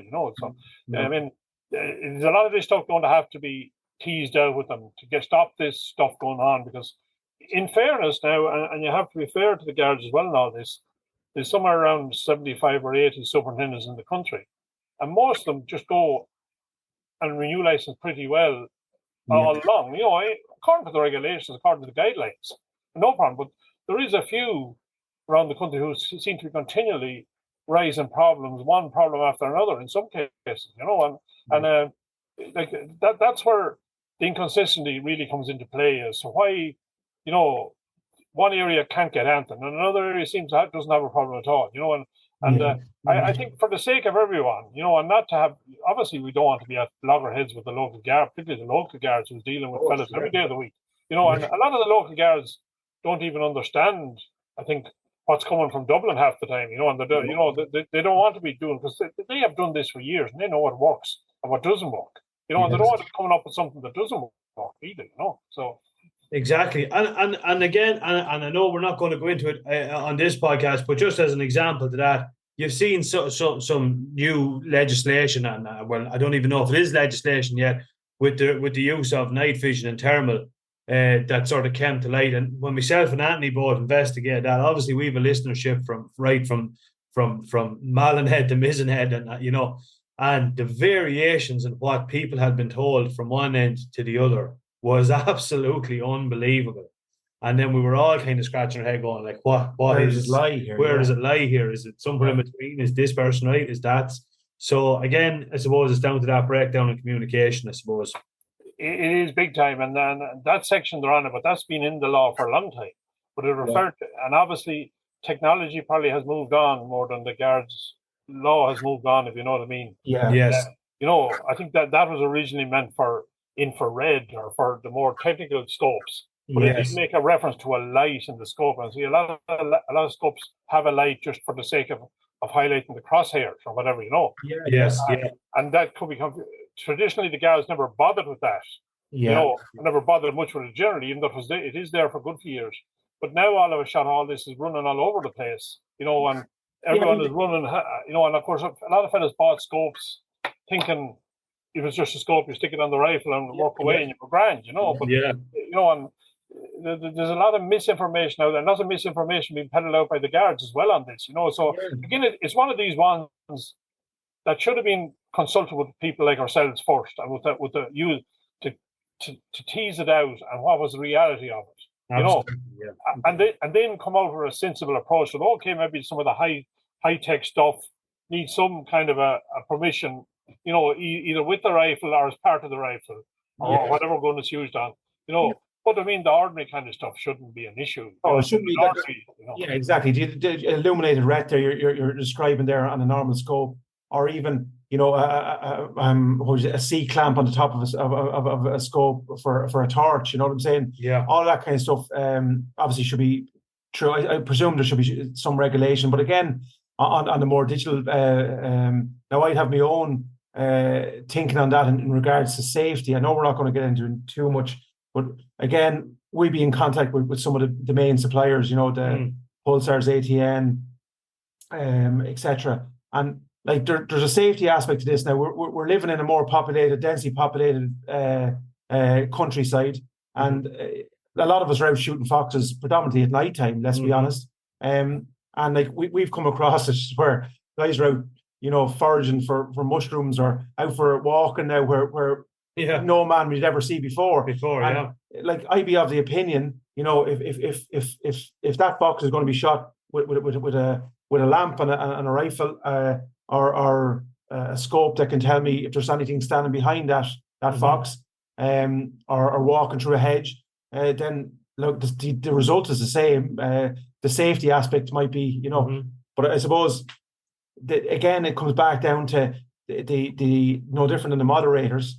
If we can get the guards to converse with yourselves, FURG and organizations like this, that get the guys out, get the dealers out, and let them put it through their hands. Let them see what a gun is like with a moderator and without a moderator. They'll know it's not like James Bond. Exactly. Yeah. They'll know that the infrared and night vision is not like a SWAT team coming through. It's basically it's primitive in terms of in the overall stuff. Although hugely advanced, don't get me wrong, but it's not going to see into somebody's kitchen. You know what I'm saying? It's not designed to do that. And I suppose we just put it out there because obviously we do know there is obviously a good few members of the Garda Síochána that do listen to the podcast. And if you're there, just to put it into simple context, if the question is asked, why do you need a moderator on your rifle? Well, the reason you want a moderator on your rifle that we can benefit, that we can see from, is when you're out hunting your foxes at night time, or if you're out during the day after a deer and you want to shoot a fox or a deer, that the bang is not going to be that loud to the extent that it's going to run wildlife bananas. The last thing you want is livestock running out through hedges and breaking out. That's not what it's about. Obviously, there will be a very a light bang. There's going to be a bang. You're going to absolutely know there's going to be a bang. You will certainly hear it from a good distance away, but it's not going to be to the extent that you run the risk of damaging livestock and fences, etc. Exactly. Running livestock out onto a road, it's purely as a safety measure. Very much so, and them center fire rifles, particularly the deer ones or the higher caliber, like you will wake a right few people on you, to frighten older people by the crack of that. It does make a serious noise. Yes, and the moderator is actually should be on every one of them practically, not off them. You know what I mean? For that reason, and the second reason probably is sometimes superintendents say wear earmuffs. If someone said, "Oh, my ears could be affected," wear earmuffs. Not a good idea from a safety perspective. No. Because the two greatest things you have out there is your eyes and your ears. And they have to work in tandem, if you know what I mean. Because your ears will pick up some sound. Someone could be walking up the brow of a hill or behind a hedge that you don't see them. But you hear them. A car or something. Yeah, exactly. And they have to work in tandem. Like actually, it should be needed mandatory for a moderator on some of them high-powered rifles, not to be, some poor woman down the road, the next thing she hears is rap of the report of the gun. And, the poor woman is probably going to ring the guards, wonder what the noise is, and no need for it, you know what I mean? So I think there needs to be a whole rethink of what they're at. I think they've been misled a bit maybe by some people as well that probably don't know a lot about it. And, the narrative come into them that these are bad, try to get rid of them, don't let them be licensed, and which is wrong, If anything, it should be mandatory for a moderator on an anthem above probably a 223 or something, because they're making that much noise anyway, so. Yeah. Yes, absolutely. Yeah. We spoke just before, Dan, a rough estimation as to what, and this is a very, what would you say, it was a very primitive calculation that we chatted about before we came on, in terms of what the hunting community, in terms of pounds and pence, brings to the exchequer. So in other words, what we hand over into the tax-paying coffers every year, it's pretty extensive. You did a rough calculation there, and you came up with, I think, was it 15 million in terms of you were to add 300 ahead. I think you were allocating. Was that correct? Yeah, in or about. Obviously, this was done a number of years ago. I think it was 7 million that, but I'm talking about 25 years ago. Yeah. And just one other organisation very much involved in this whole is Face Ireland. And we, the NARGC is involved in it, all the deer people are involved in it. And we are doing hope to do that shortly, a proper itemized expenditure of what is worth to the countryside, all them countryside groups that's involved in Face Ireland. So when we have that, we must give it to you to let you publicise it. But on my own calculations, there is, the NARGC has about 25,500 members, and I would safely say there's 50,000 fairly active members. Hunters I'm talking about, not farmer-owned guns, but hunters that would use a gun for some class of hunting or hunting generally, even without guns, maybe, And I would say you could easily average them out at €300, a spend of €300 per year, which is not a lot of money now. Yeah. Yes. No, it's not. If you buy a gun, it's definitely not a lot of money. But we'll say just buying your usables, your whatever, whatever you use in your sport. Yeah, that comes in around €15 million if you do it that way, which is quite a bit of money that we don't get one red cent. You know what I mean? Okay, you go in, you pay your VAT and all the rest. Like it's all high VAT nearly on all our stuff that you buy. And that's excluding, Dan? Is that excluding the license fee? Yes, yeah, correct. Yeah, the license fee then would come in somewhere around $6 million per year. Obviously they're 3-year cycles, but there's 200,000 licenses roughly in the country. One year they'll say it's 220, the next year they'll say, but it's nearly always over 200,000. So that comes in at around 17 and a half or 18 million euros. And that's a 3-year cycle, So and that's a very conservative figure, I would say, Dan. It's possibly conservative. Yeah, it is. I'd say because there's obviously the spin off of that then in terms of tourism. Like we'd have friends of the podcast here who bring hunters from across the water in France and Italy and so on, and do guided hunts and tours and stuff like that. Again, you've bed and breakfast, car hire. There's huge elements to this. I would suggest that it's in multiples of the 18 million myself. As I said to you, I'd love.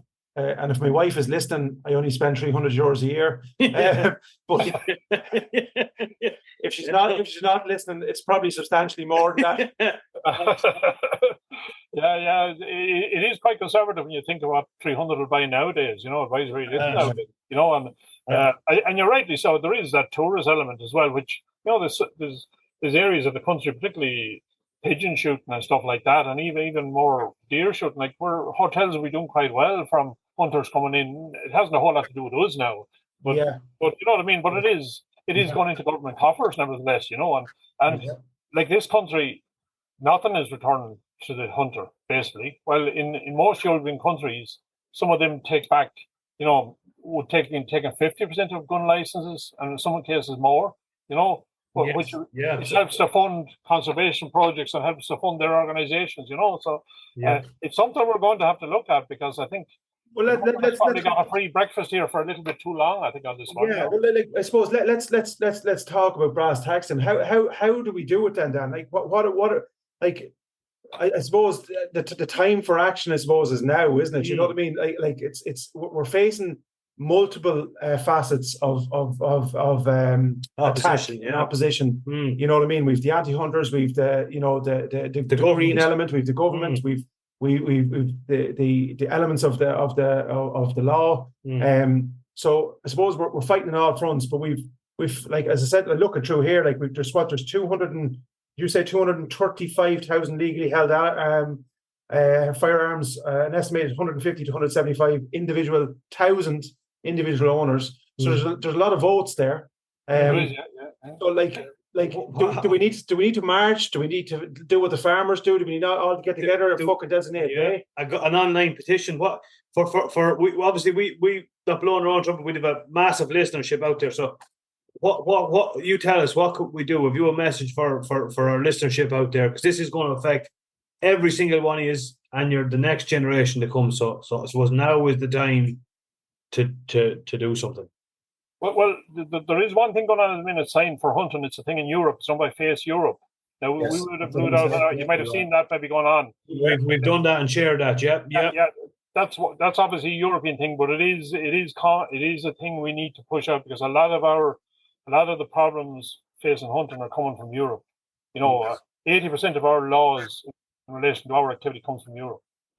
And just on that, I suppose FACE, just for people, FACE is a European organization designed for I suppose to hunt. I suppose it's similar to the NARGC, but for Europe, I suppose. Would you be correct? Yeah, there's bodies in that have there's federations in nearly every country in Europe, plus a few others as well. More than European Union, there's a few other countries involved as well.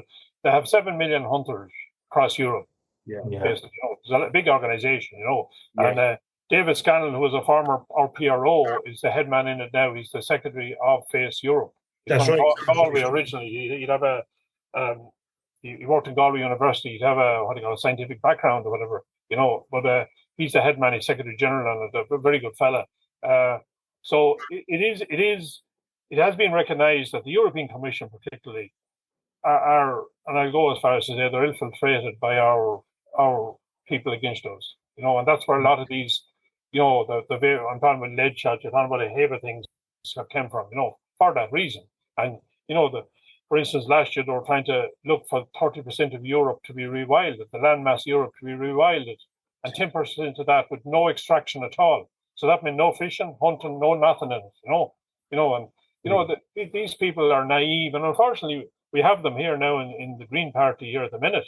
These are the direct descendants of the direct counterparts in Ireland of what's going on across Europe, and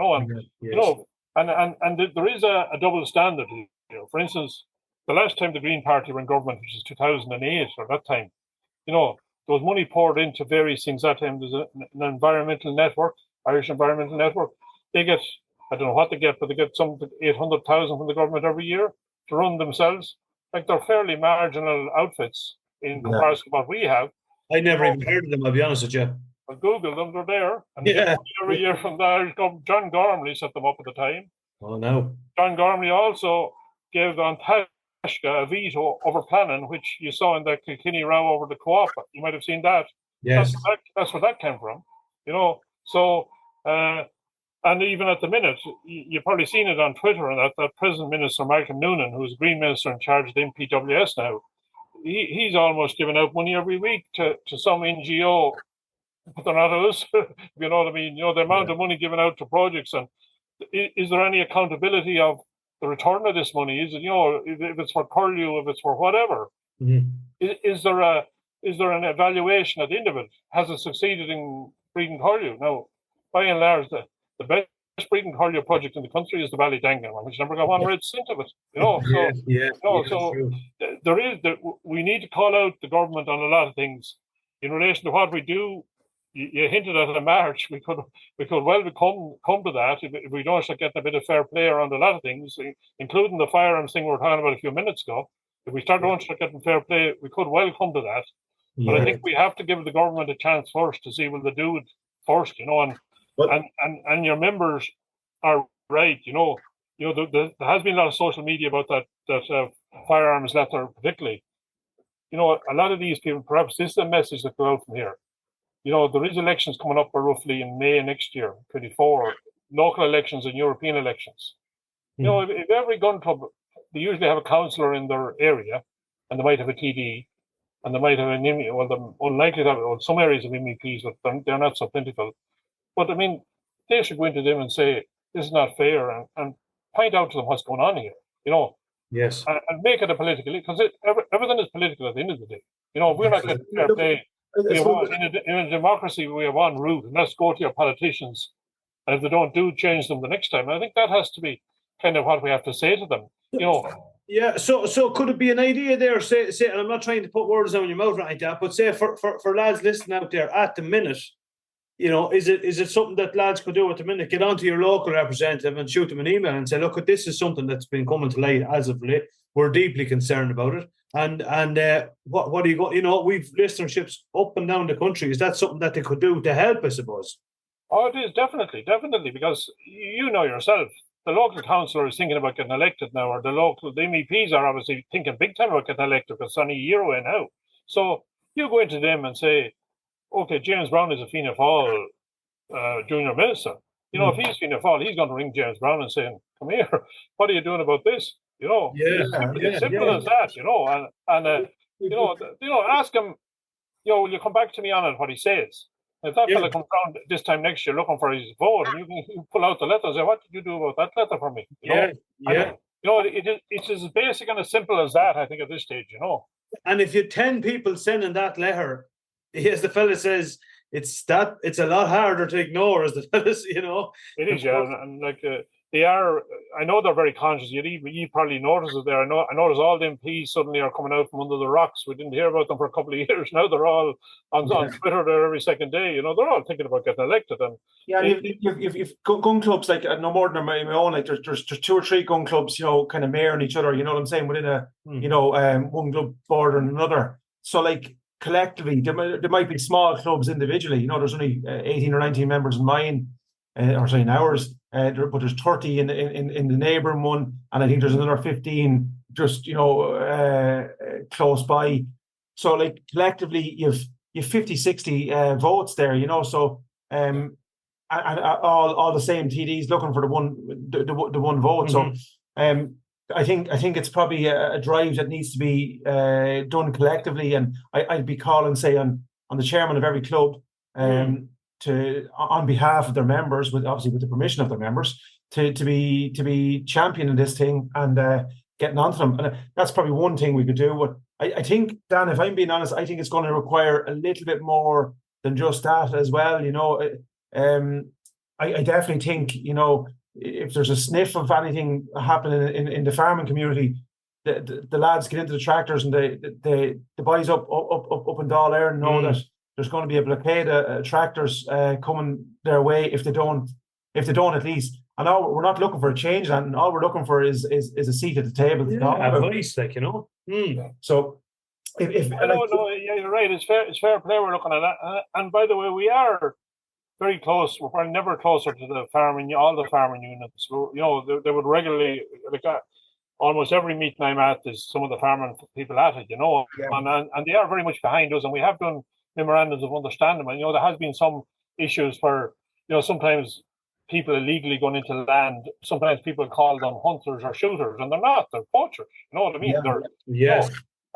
And I feel sometimes maybe the wrong phrases are used in the papers, and they did recognise that, and they have rectified it by and large, and they really came to us and said, right, we're working with you. We're not, we want you around there when the farmers want you, and we're not against you, but and they have been good. So I think there is a rural movement gathering there. If we can harness it, I think it could be very good for rural Ireland, but it needs to be brought together, though. That's the problem, And that's a challenge. Now, obviously, there's a lot more than any NARGC or any hunting organisation involved in this, but I think that is the challenge, because I think if we learn one thing from this last government is they are closing down rural Ireland by and large with a lot of the laws that they're taking in, and a lot of them are green-orientated laws, and unfortunately, once you call it's grand talking about a lovely country, but people have to live in the country. People have to earn.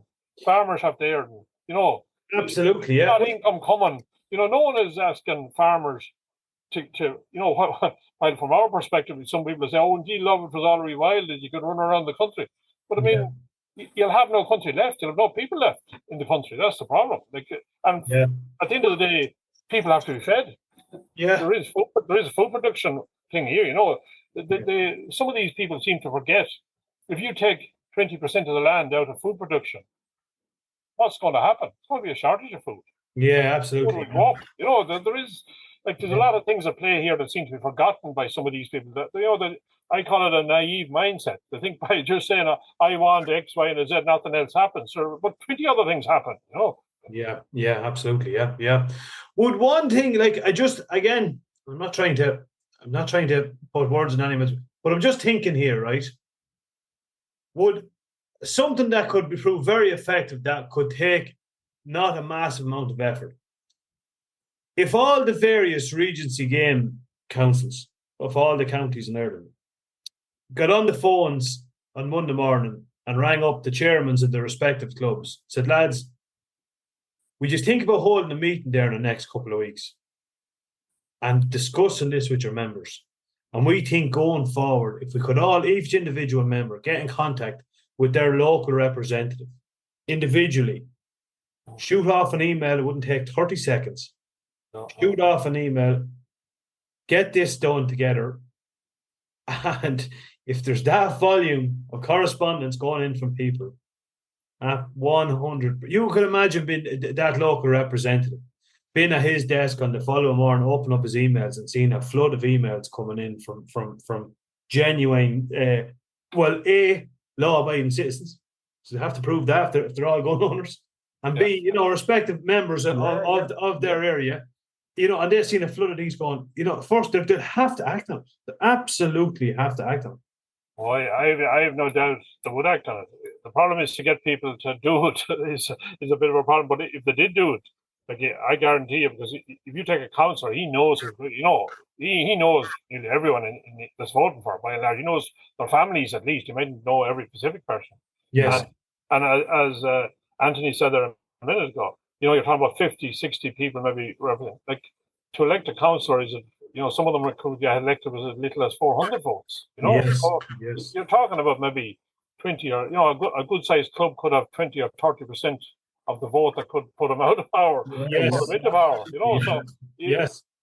I have no doubt if that happened one morning, James Brown would be ringing us looking for a meeting the following day. Yeah. Yeah. Kill it, but it's not always it's easily done. No. Yourself, you'll ring fellas and they'll do everything and anything and they won't do it, but I think there is a realization coming with a lot of fellas that the day, a lot of people in our organization thought they could go away there and hunt and do their business and they weren't bothering anyone and no one will bother them. I think that mindset or that realization is gone.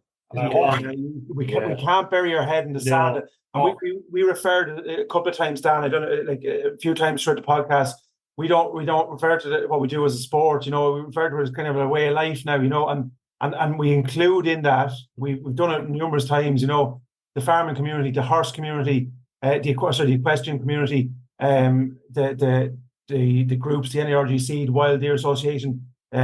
This is a way of life, because rest assured, there is no doubt about it that when they come after the woodcock or the snipe and they get their way in that, and they'll make their way down to the pheasant and the duck, you rest assured your horse or your cow or your sheep is next on their list. They're just taking off the peripheral, what would you say, what they see as easy pickings. Yeah. And they've already done it in the question groups around the country. We've seen them, they're picking at the peripheral side of it and using specific photos, and we all know about horse trainers and that getting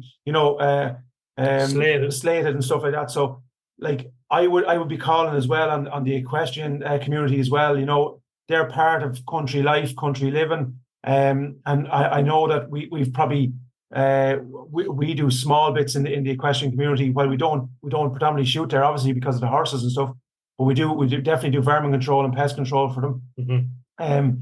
But we would call on them again. A lot of them involved in the hunt, etc. Yeah, they need to get on board as this as well, because like they will be coming after. I'm not trying to scaremonger anyone, but that's what they'll do. They're going to target the low hanging fruit as they see it, and then work their way inwards. Yeah, you're 100% right. And in fairness, Face Ireland, we do have the mounted hunts with us in that, which are mostly linked to a lot of the equestrian in the things anyway. But obviously, there's a bigger equestrian thing is there as well, particularly up in your area.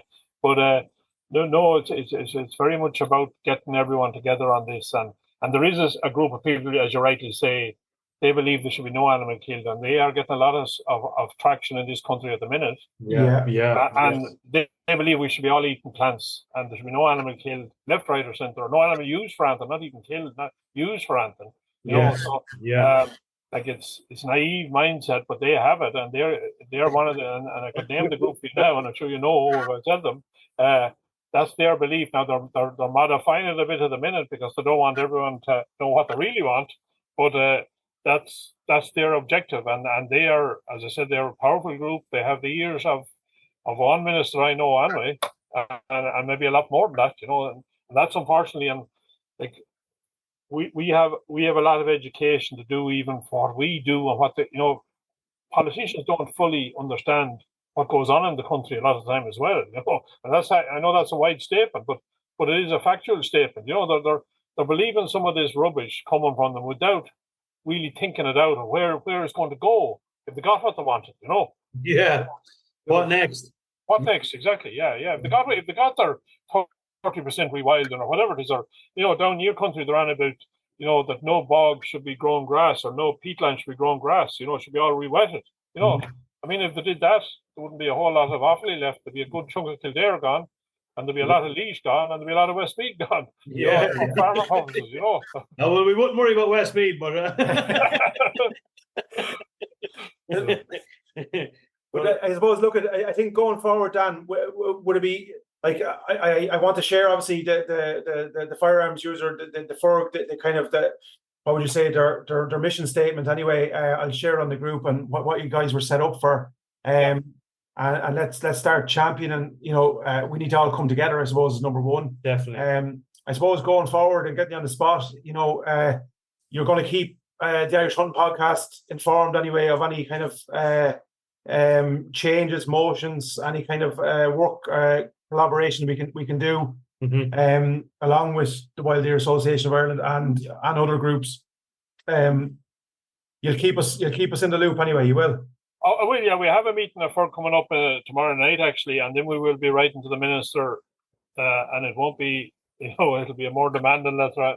That's as far as I go, because I don't want to preempt what they might say tomorrow night, but it'll definitely be a demanding letter, and I will let you know afterwards of what's going on. And just for all your listeners, maybe if they could all, I know that this is Rose, and he'd know better than I would, but this is I don't know, many queries I've got on emails and on our messenger and on generally on this. It seems to have really, really, really rose our members around the country, particularly the whole thing about the land thing that you mentioned early on. And it's probably the last straw for some people. Or if all them people could just go into their TD or their councillor or whoever they know in politics and just say to them, this is not good enough. Simple as that. Or as you say, run off an email. Better still, maybe walk in the door to make sure the politician knows who he's talking about. Yes. And say it straight to them, this is not good enough. This man won't engage with our representatives, won't properly take our views into consideration. He set up this meeting, which is, well, whatever it is, it's definitely not representing me. Yes. And I want representation. It's not good enough. And just as simple as that, if you know what I mean. And there is lots of people, I know from what we got, and I'm sure you would have seen even more than that, there is a lot of people up in arms over this. So there is, yeah. If they can bend it in that direction, maybe it could be a good move in itself, I guarantee you, Dan, if a counter to that, like, if you were holding a meeting and you were to say to your local TD, there's a lot of gun clubs with, in excess of 20, 30 members. Say, rather than going around 20, 30 doors here, knock down to this meeting here. Yeah. And you have 20, 30 lads that would ears to you. And if you can do something for us or lend an ear to us, you have 30 votes, So if there's a TD out there listening, or a councillor, I'd be working smarter rather than harder, like getting like this. We're second only to the GAA, again, reiterated in your locality. So if you want the ear of the second biggest group in rural Ireland communities throughout the country, I'd be looking for a meeting with your local gun clubs, Exactly, yeah, and it's not that we don't want anything excessive. What we want is a bit of fair play. That's all we want, And we want a good license system, but we don't want a system that you're jumping through hoops in one place and you can't get things, and then as you said, a superintendent asking you why you want that you can shoot deer with a .22, or sensible approach to this, a proper system. And predictability. If you go in with your license, that you'll have it back in a 40 or 3 weeks, or some exactly a bit of streamlining. A bit of streamlining, exactly. Yeah, exactly. Yeah. Well, Dan, I suppose we won't hold you up anymore. Thanks a million for coming on, and I think we all definitely got some hope, I hope, if nothing else, and a direction after this, and we know what we need to do collectively. And how we can head this, and we just need to go out and do it now, and it's simple as that. Yeah, very much so. And thanks very much for having me on. And anytime at all, any issue you want to pull up, myself or John Butler or the PRO or someone will come on, no problem at all. Listen, thanks very much, Dan. Dan, you're an absolute gent, and thanks again. Thanks a million. Okay, thanks very much, fellas. Talk to you soon, Dan. Cheers now. Bye.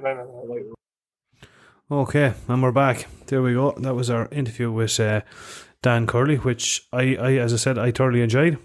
Absolutely. Look, he's just goes to show, I suppose, you know, he's the vice chairman of the NARGC, our biggest, what do you say, gun organisation or firearms organisation in the country. And yeah, just like you and me, started baiting foxes. And Grassroots, yeah, exactly, yeah. Started from the ground up and worked himself up to the position that he's in, which is great. A couple of things we want to talk about. Obviously, we were talking about the funding, you know, all our not our license fees, our membership fees, like, you know, it goes to show you where they're all going. Like, it's great to see it, you know, like some of the... I think the new initiatives that was ratified there with the duck nesting tubes, I suppose the survey, the bag count survey and stuff, this all takes money to... Yeah. Even the website costs money to put up there, and you know what I mean, and monitor, and like Dan, he'll probably know more than ourselves, you know, when we started interviewing and doing tests and there's kids bursting in, and you know, like he has a life outside of the NARGC and outside shooting, you know.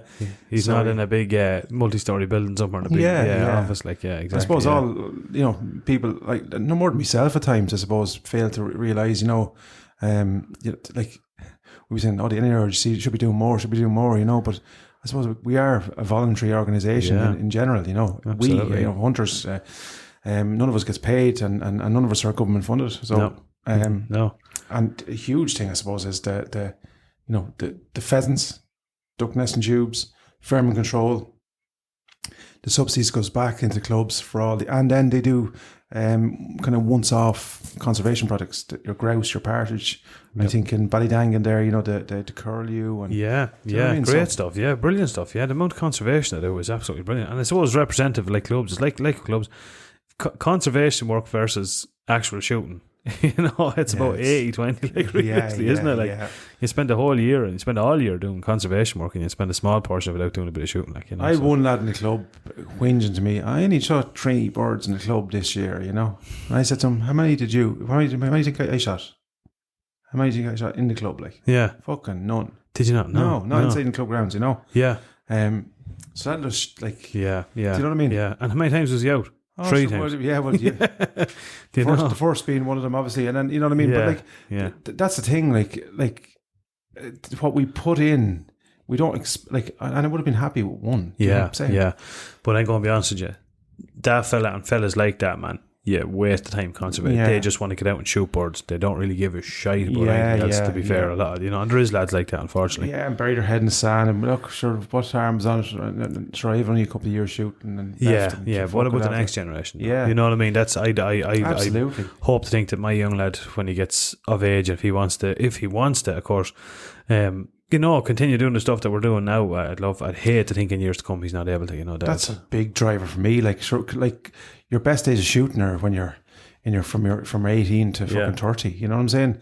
And I'm not saying I still enjoy my shooting, you know, and I will enjoy my shooting, but it's for me now is, you know, is obviously to leave something behind. Yeah. And like we've one in the club is nearly 70, and he's probably one of the most active members in the club. You know, there you go. Terms of, you know, I rang him today about the schools, you know, because there's a couple of schools locally, and my young fella his grandson goes to one of the schools. My young fella knows one of the teachers there. I'll ask that, you know. Brilliant. So there he is now. Like, and look, odds are, you know what I'm saying, he's 70. You know, he doesn't have 20 years of hard shooting left. Yeah, you know what I'm saying? Exactly. Yeah, he might get out once or twice a year. You know, so but yet he's out there checking all the vermin traps. Yeah, up to the. I met him actually to hand over some of the key rings the other day, and he was up at the pheasant run. You know, managing the last couple of cocks that we have held back for the breeding and. Do you know what I mean? And I just said, like, that's what it's all about. Yep. He's the custodian of the countryside now, you know. Yeah, absolutely. And we'll be there one day too, you know. Yeah, with the luck of God, hopefully, as the fella says. Yeah, exactly. Yeah.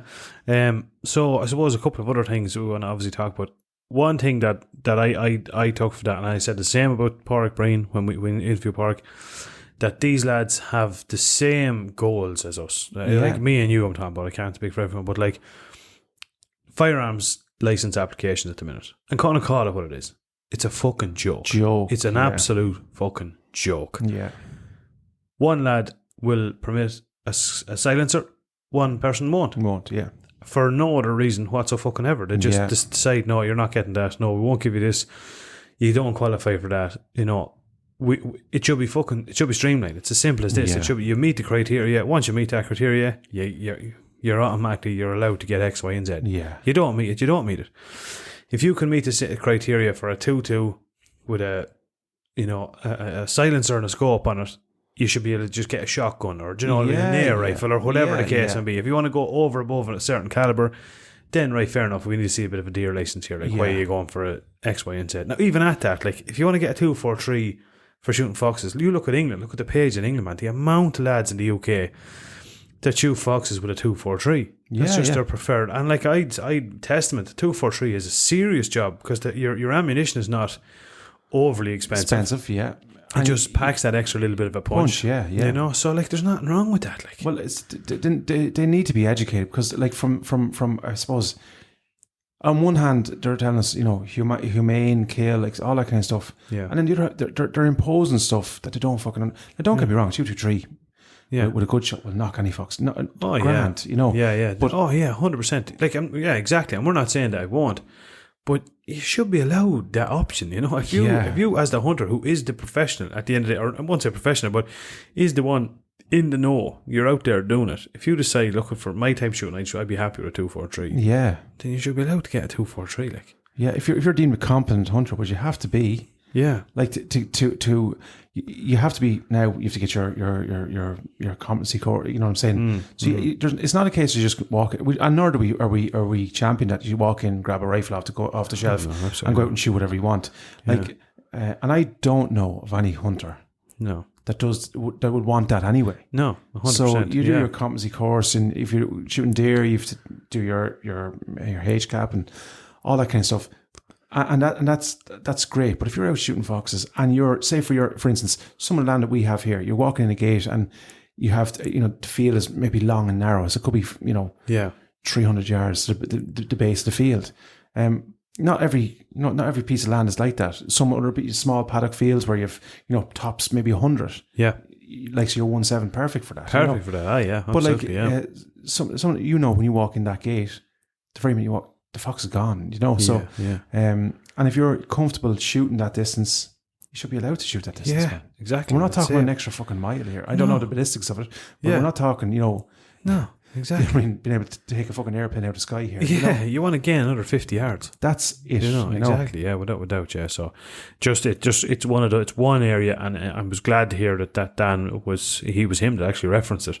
It's one area that they want to see change in. Yeah. And, I don't think there's one hunter in the country that wouldn't agree with that. Yeah. Honestly, is there? I don't know. Even down to the firearms dealer, to the man with the one shotgun, to the lad with 10 guns, to the pistol shooter or whatever else. I think everyone would be agreeing in that. And I think even a change of firearm, Brendan, that should be as simple. Yeah. You should be able to do that on the day. Yeah, exactly. Do you know what I'm saying? Yeah. Because we're talking about, let's not say that, if you're changing one firearm for another, a shotgun, for argument's sake, right?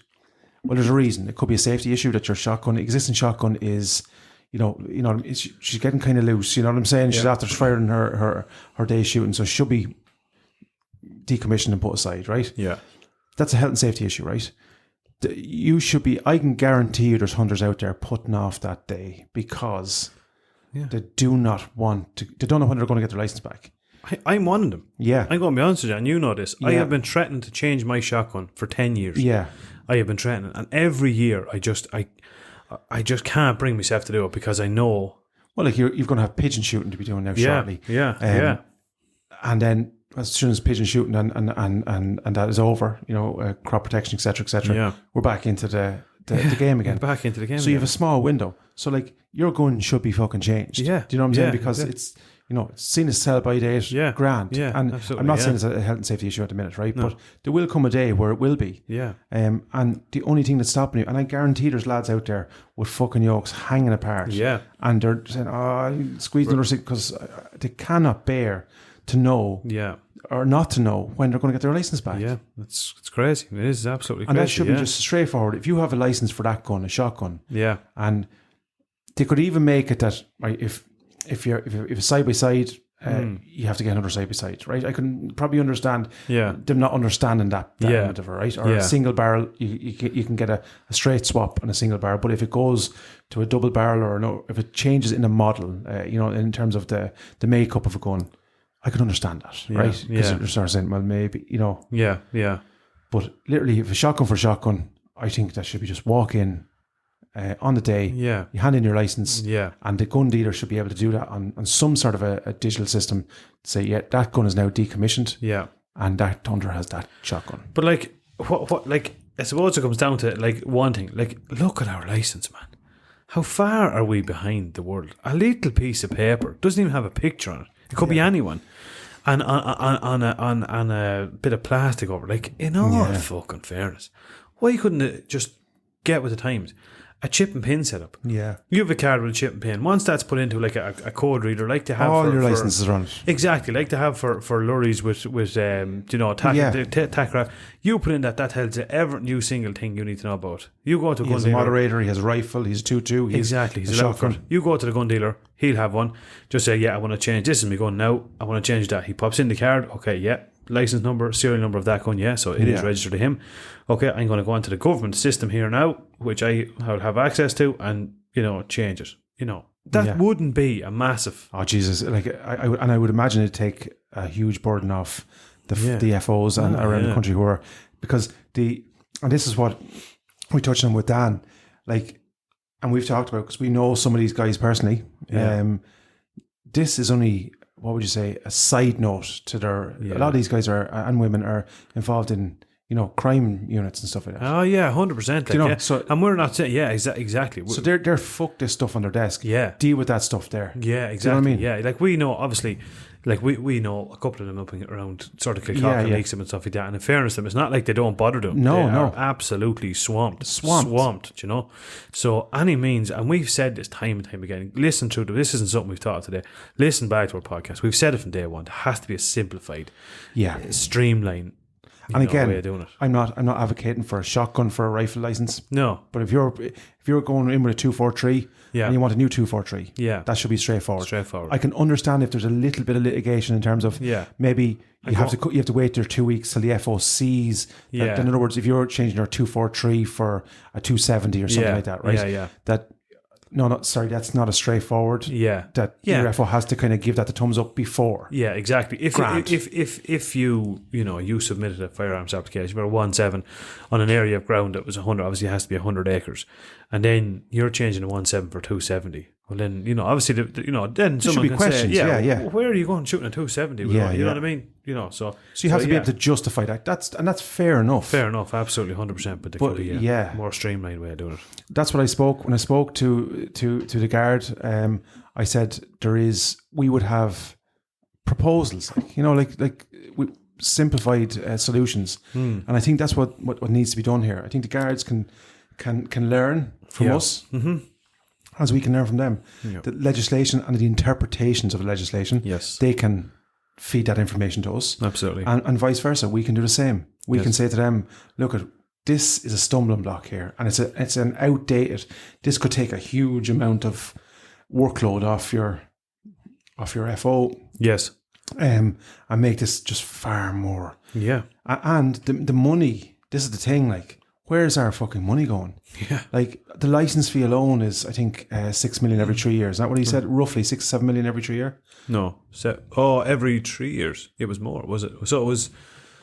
I think it worked out around over 2 million a year, I think. Oh, sorry, was it? I thought, what was he saying then? It was 17 million. There was 17 million. That was in terms of the, if you were taking €300 per head. Okay.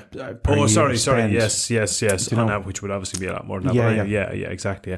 Yeah. Where's that money going? Yeah, and like that's only the firearms application. Like that money, like what we're saying, 2 million a year. How many people would that employ to just deal with firearms alone? Yeah. You could have 10 well-paid guys, 200 grand a year. Yeah. Just dealing with firearms. Yeah, exactly. Do you know what I'm saying? Yeah, definitely. Yeah. Yeah, exactly. Without doubt. So that's going into exchequer, like straight into exchequer. That's not, you know what I'm saying? Yeah, I'd actually love to know where that goes. Yeah. I would love to know where that money is going. It's going. Yeah, surely they'd have to. And Dan was rightly said, and we highlighted in the thing, 300 euros a year. Yeah. Would, like, If only. and I was like, fucking hell, man. Man, I can't get out one trip to Wild Hunter without 300 euros. Jesus Christ. So, 300 euros. I would suggest Yeah. that at a kind of conservative guest, averaging would be in multiples of 300 euros, right? Yeah. Because a fucking pair of welly boots is 100 quid. It'd be €1,000 anyway. Yeah. Handy, like said any lad. Like Yeah, so if you take that mathematics, then you're up at 45 million. Yeah. Do you know what I'm saying? There you go. Yeah. Exactly. So, yeah. And not one single cent of that comes back. the biggest conservation projects. Just to put this in perspective, and for any anti-hunters out there, the biggest conservation projects in the country today are being run by the hunting community. Yeah. Absolutely. And that's So, and you show us yours. Yeah. Honestly, Do you know? yeah. Exactly. It says it right there. Yeah. The Curley project, the biggest one or the best one, the most successful one, because isn't Ballydangabong. Because why? Because there's conservation and preservation, yes, and environment control. Yeah, how much? Tell them, Anthony, how much money is now? We will say there is various curlew projects all over the country, that are not part of the NARGC, yes, that are subsidised, yes, but are not. As we successful. won't say as successful. Well, they're not. They're That's not. just as simple as fucking That's that. as simple as that. So the most successful one, how much money do they receive from the government? Zero. Exactly. So every one of them guys and women that are down there, right? From the traps that they're providing, from their time, from the nesting, from the habitat provision, from the feeding, and from the monitoring. Like there's guys actually down there monitoring. Yeah. Like out of their own fucking time. Yep. And it's almost like a guard of arms. So what I would suggest is, why don't the fucking aunties do something productive? Go stand watch on that. Yeah. And when a fox comes in, fucking beat that away. Yeah, exactly. Humanely. Yeah, humanely. Do you know what I'm saying? Run that fox away. Yeah, exactly. Yeah, Do you know what I mean? there. Yeah, exactly. Yeah, that's what you want to Get do. off your fucking arse and get off the gate post. Yeah. With your balaclavas. Yeah. And do fucking something down there. Yeah, go down there. Exactly. Yeah, that's something that we're all trying to. Everyone's trying to fucking answer. Yeah. You know, definitely. Yeah, go down I there. would ask the saboteurs around the country, how many bird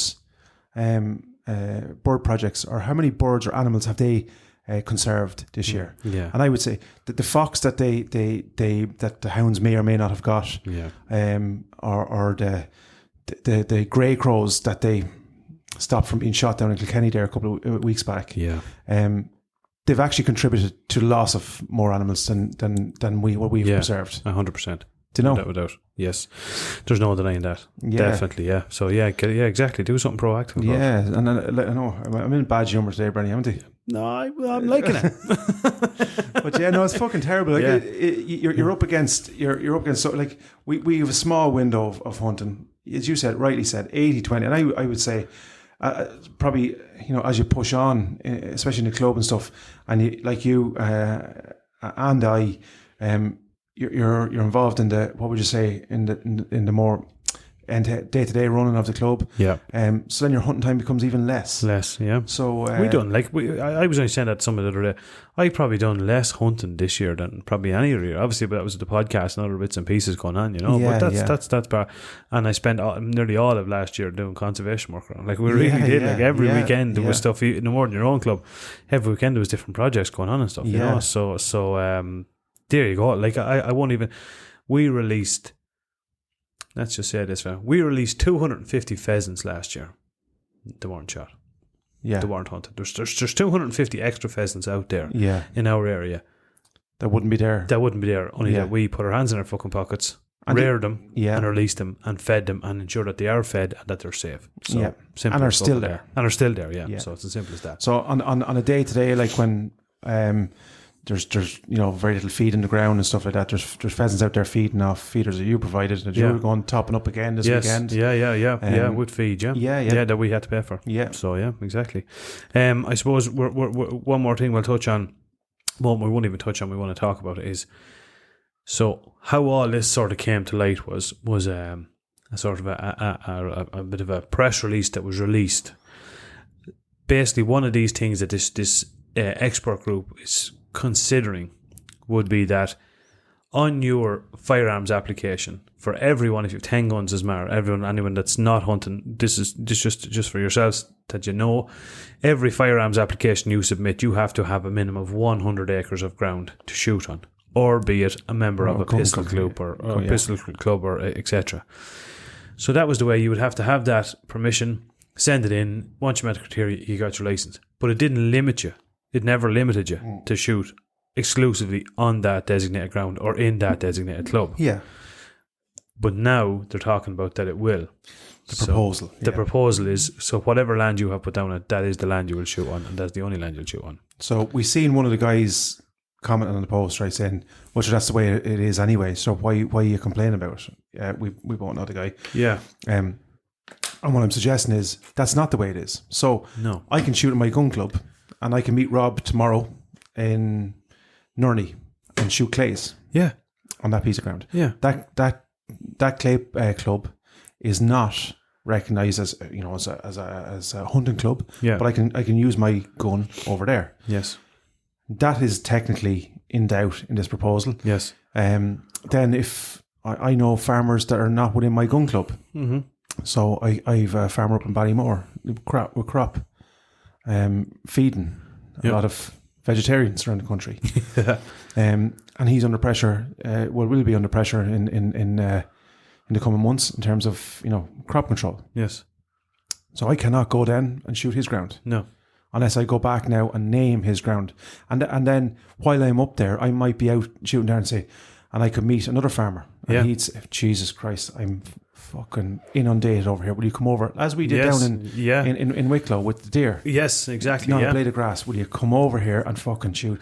Yeah. So, like they're out here in herds of 30 here. Yes. I have a blade of grass left for my sheep.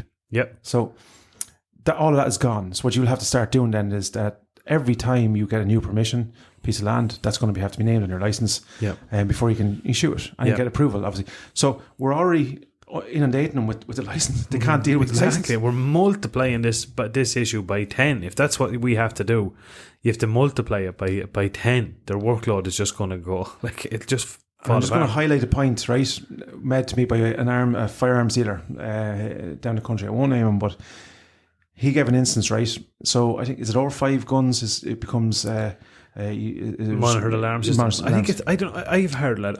I've heard different reports on this. I actually heard it was 6. We'll take it 6, right? Yeah. Mm-hmm. So take me and you, right? Of 6 of restricted. Yeah. Yeah. So if it's unrestricted, I think if you have any more than one unrestricted firearm. Yeah. We'll take it at that, right? So they're now saying that night vision scopes are a restricted firearm classified, right? Yeah. So now, if you have one of them and a rifle, you have 2 restricted you have 2 firearms, right? Yeah.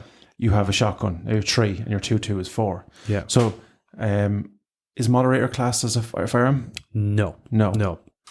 He mentioned to me it was. Oh, didn't think it was. I know it's stamped on your license, but it's not a separate. I don't think so. Is it classed as a firearm? I don't know. I don't think so. I'm not sure. I'm not honestly. Maybe I'm open to interpretation. Technically, yeah. Yeah. So, but what he was saying was, he's saying that essentially they're creating more and more unnecessary. And a very good point he made was, he looked it up in the Oxford Dictionary, right? Yeah. Night vision scope, and then if you look at he didn't look that up, but he looked at telescopic sight. So if you look on the application, or the firearms licensing, it quotes a telescopic sight, or digitally assisted telescopic sight, right? Yeah. Well, a night vision scope is not telescopic. Yeah. There you go. So the argument would be now. Obviously, you don't want to end up in front of a judge arguing this point, but I think the argument to have, or one of the arguments to have, would be the classification of that. Then, you know? Because it would then become that the add-on to a telescopic sight would become a restricted firearm, because you're now amplifying a telescopic sight with night vision. Correct. Do you know what I'm saying? Yeah. So absolutely, I think that's a good angle. I don't know how successful, and I think the legal eagles will be more what would you say, better than us? And et cetera. Again, as the fellow says, you don't want it to come to that. No, we don't want that. We don't. No. Clear definition. Yeah, it shouldn't be. absolutely, I seen on one of the posts in the Federation there was a restricted firearm. Firearm is something that can fire a projectile. Yeah. How the fuck is a it's a camera, man. It's a camera. Yeah, that's what it is. Yeah, it is what it is. Yeah, exactly. So you'd have to beg the question: the people that are talking about implementing this, where are they getting their information from? I suppose is the biggest thing, And if you heard Dan on that, like I think he has, they have collectively offered on numerous occasions to bring some of these, some of the firearm superintendents and stuff out and just, do a bit of a demonstration with them and stuff. And it hasn't happened yet. I don't think it has happened yet. Because they're not designating a person to speak to them. Yeah. Or to us. Yes, absolutely. Nobody wants to, because they're not sure themselves. Yes, 100%. And then I suppose, going back to the whole land thing, like if this comes in, like, and you made a point earlier, a foreshore license. Yeah. How what works there? Like, well, you can. I'm telling you what I'm doing now. I'm immediately reapplying for my foreshore license. Exactly. Yeah, which entitles me to shoot in the four corners of this country. Yeah, exactly. On the foreshore license time, it doesn't know. You'll have a list of all the government, the lakes, what they call. Tick them all. Exactly. It doesn't cost anything to do. You send it in, you get your permissions, and away you go. But how does that work? What's the idea there? If you have a thumbs up from a government body saying that you can shoot in that land, well, you would almost automatically assume that would. You've sure it's fucking how big is that area? Do you know what I mean? Like, I can't, like, it doesn't make any sense. It just does not make any sense. So I suppose. Obviously, we want to represent NARGC, and not just the NARGC. We, as hunters, all of us, FURG, we want representation on this. Before anything is discussed or agreed upon, that we need to have a say in it, because it's effectively it affects us. Do you know? Well, just on that point there, Brent, we could have kind of pointed out that point to them. Yeah. Almost immediately. Yes. Yeah. Straight away. Well, foreshore license that won't work. No. Exactly. Night vision. Well, that piece of legislation or that wording of that was wrote I think almost 20 years ago now. Yes, Jesus Christ, phones have moved on. We now have computers on our phones. Yes, so we've moved on. Yeah, absolutely. It just seems bizarre that some of the biggest changes to our way of life are coming. None of us are getting represented, and none of us are getting a chance to talk about it. So, what we're not going to solely rely on the NARGC or any of these bodies or foreground them. One thing we are going to do, we have talked about this for our own point of view, and the Irish Hunting Podcast is going to do. We are proposing in the next 4 weeks, we're going to draft up an email. Yeah. And what we want our listeners, any gun opener, a father, a mother of a gun opener, a gun owner, people in the equine industry, farmers, this will affect everyone. Yeah. Make no mistake about it. If these changes come in, this will affect everyone. Every one of you, Every single one of you. Whether you're fishermen, whether you're a member of a pistol club, a gun club, the NARGC, Country Sports Ireland, what we would propose to do, we're going to write up an email, a draft email. You can download it, you can copy and paste it, but send it to your local representative. We're going to pick a day that we want everyone to send it to. Send it on that date. And can you imagine every local representative going into his office on the Monday morning, firing up his laptop and seeing from around the country maybe 50, 60, 70,000 emails, from all different representatives. Imagine the chain reaction that'll take. Yeah. Like, and I'm not saying what FURG is doing is great, okay, but what's one letter with 13 names of organisations on it? It doesn't strike a chord. It doesn't. Do you know what I mean? Well, now I'm gonna name it here, right? Unofficially, right? Remember Playboy? Everyone remember Playboy. Yeah. Well, who was the man behind Playboy? What's his name? Jesus Christ! What is his name? Brenny, there's a hairpin there in the fucking corner, man. That's his fucking name. Oh, Jesus Christ! About Hugh Hefner, right? Hugh Hefner, right? Yes, the Hef, right? The Hef, yeah. Hunters, equine, farmers, and fishermen. Yeah, exactly. That's what we're calling on. The Hef, exactly. Good one. I like it. Right? I like it, man. Yeah. So everyone, Yes, yeah. That was the Heffy. I remember everyone used to say when you die you go to a better place, but I think he put that to rest. He lived in a better place. Definitely. So that's what we want. We're going to do up an email, very simple, copy and paste it. Anthony said you're going to do it in a PDF format, so you can print it off and post it. And even if I'm telling you, if there's people having issues, I'll fucking post the the letter to you myself, and you can just take it out of the envelope and post it. I'll fucking put it in the envelope for you to post it to your local TD. And like as an example here, okay, say if you're a member of a gun club and you have 30 members in your gun club, yeah, that gun club is going. Just say, for instance, in a village somewhere in Ireland, right? Just hypothetically speaking, it's in a village somewhere in Ireland, right? If I give my own as an example, say mine is Tor Game and Conservation Club. It's in a small part of say County Meath. Yeah, our local representative from that club. If we had a club, say we had 30, 40 members, which wouldn't be it'd be an average size club. Yeah, if 30 or 40 people emailed him at the same time, and he was to go in on a Monday morning or she and look at their emails and see an email of genuine concern from 40 voters. Some of these representatives can get in on 20 votes. Yeah. Do you know what I'm saying? Yeah. That is literally all it can take. That is one of the main ways we see that we're going to get some traction on this. Absolutely. That's one angle, and we're going to be pushing that over the next couple of weeks. And I would say that if anyone's calling their AGM or a general meeting or an EGM over the next couple of weeks, or even just a fucking if you're getting together, what I would suggest is I contact your local councillor or TD and say, look, we're going to have 30 or 40 members here, all in one room. So when you're fucking out campaigning, you have to go door to door 40 times. With families, they've all families. Yeah, all families. So essentially, generally, that 30 will be 60. Yeah, easy. Easy, right? So this is your chance. What is your fucking stance on country sports and country living in Ireland? What are you doing for me? Yes. And you can come there and make your representation. Yeah. So instead of going around 60 fucking doors, you can do it in one pull. Yeah. And I suggest that if there is any of them meetings going on in the next couple of weeks or the next couple of months, that pull them in as well. Absolutely. 100%. Why wouldn't you? And like for the most part, if they can help you, like they will help you. Do you know what I mean? Yeah. But like sometimes it's to be perfectly honest with you, probably 90% of them don't even know this is an issue. They don't even know what's going on. And nor will they until we make it aware. And like the starting reality of it is probably 90% of the hunting community didn't know this was an issue either. It was only that it just sort of came up to us and we published it, and then as for some reason things started to do when we published it, they gained a bit of traction. But so a lot of people didn't realise this was an issue. So watch this space. Yeah. We're going to be talking more about it over the next couple of weeks, but we want this to happen and more about the HEF. Exactly, there'll be more about the HEF, and there is absolutely no point whatsoever in 6 months' time standing back and going, sure, look, this is a disaster if you don't do it.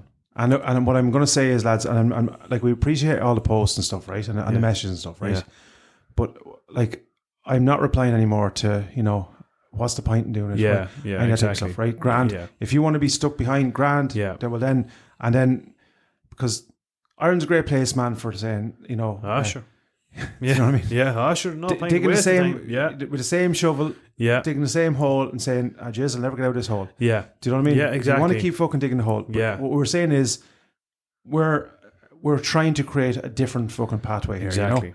That we can all, as one, not. I don't give a shite about an argument that was had in the field 30 years ago over a piece of ground 2 acres wide, or who shot a fucking more pheasants on the 1st of November. Yeah. Don't care. I was a member of that group 5 years ago and they done this, that, and there was a lad here that I didn't like that done this.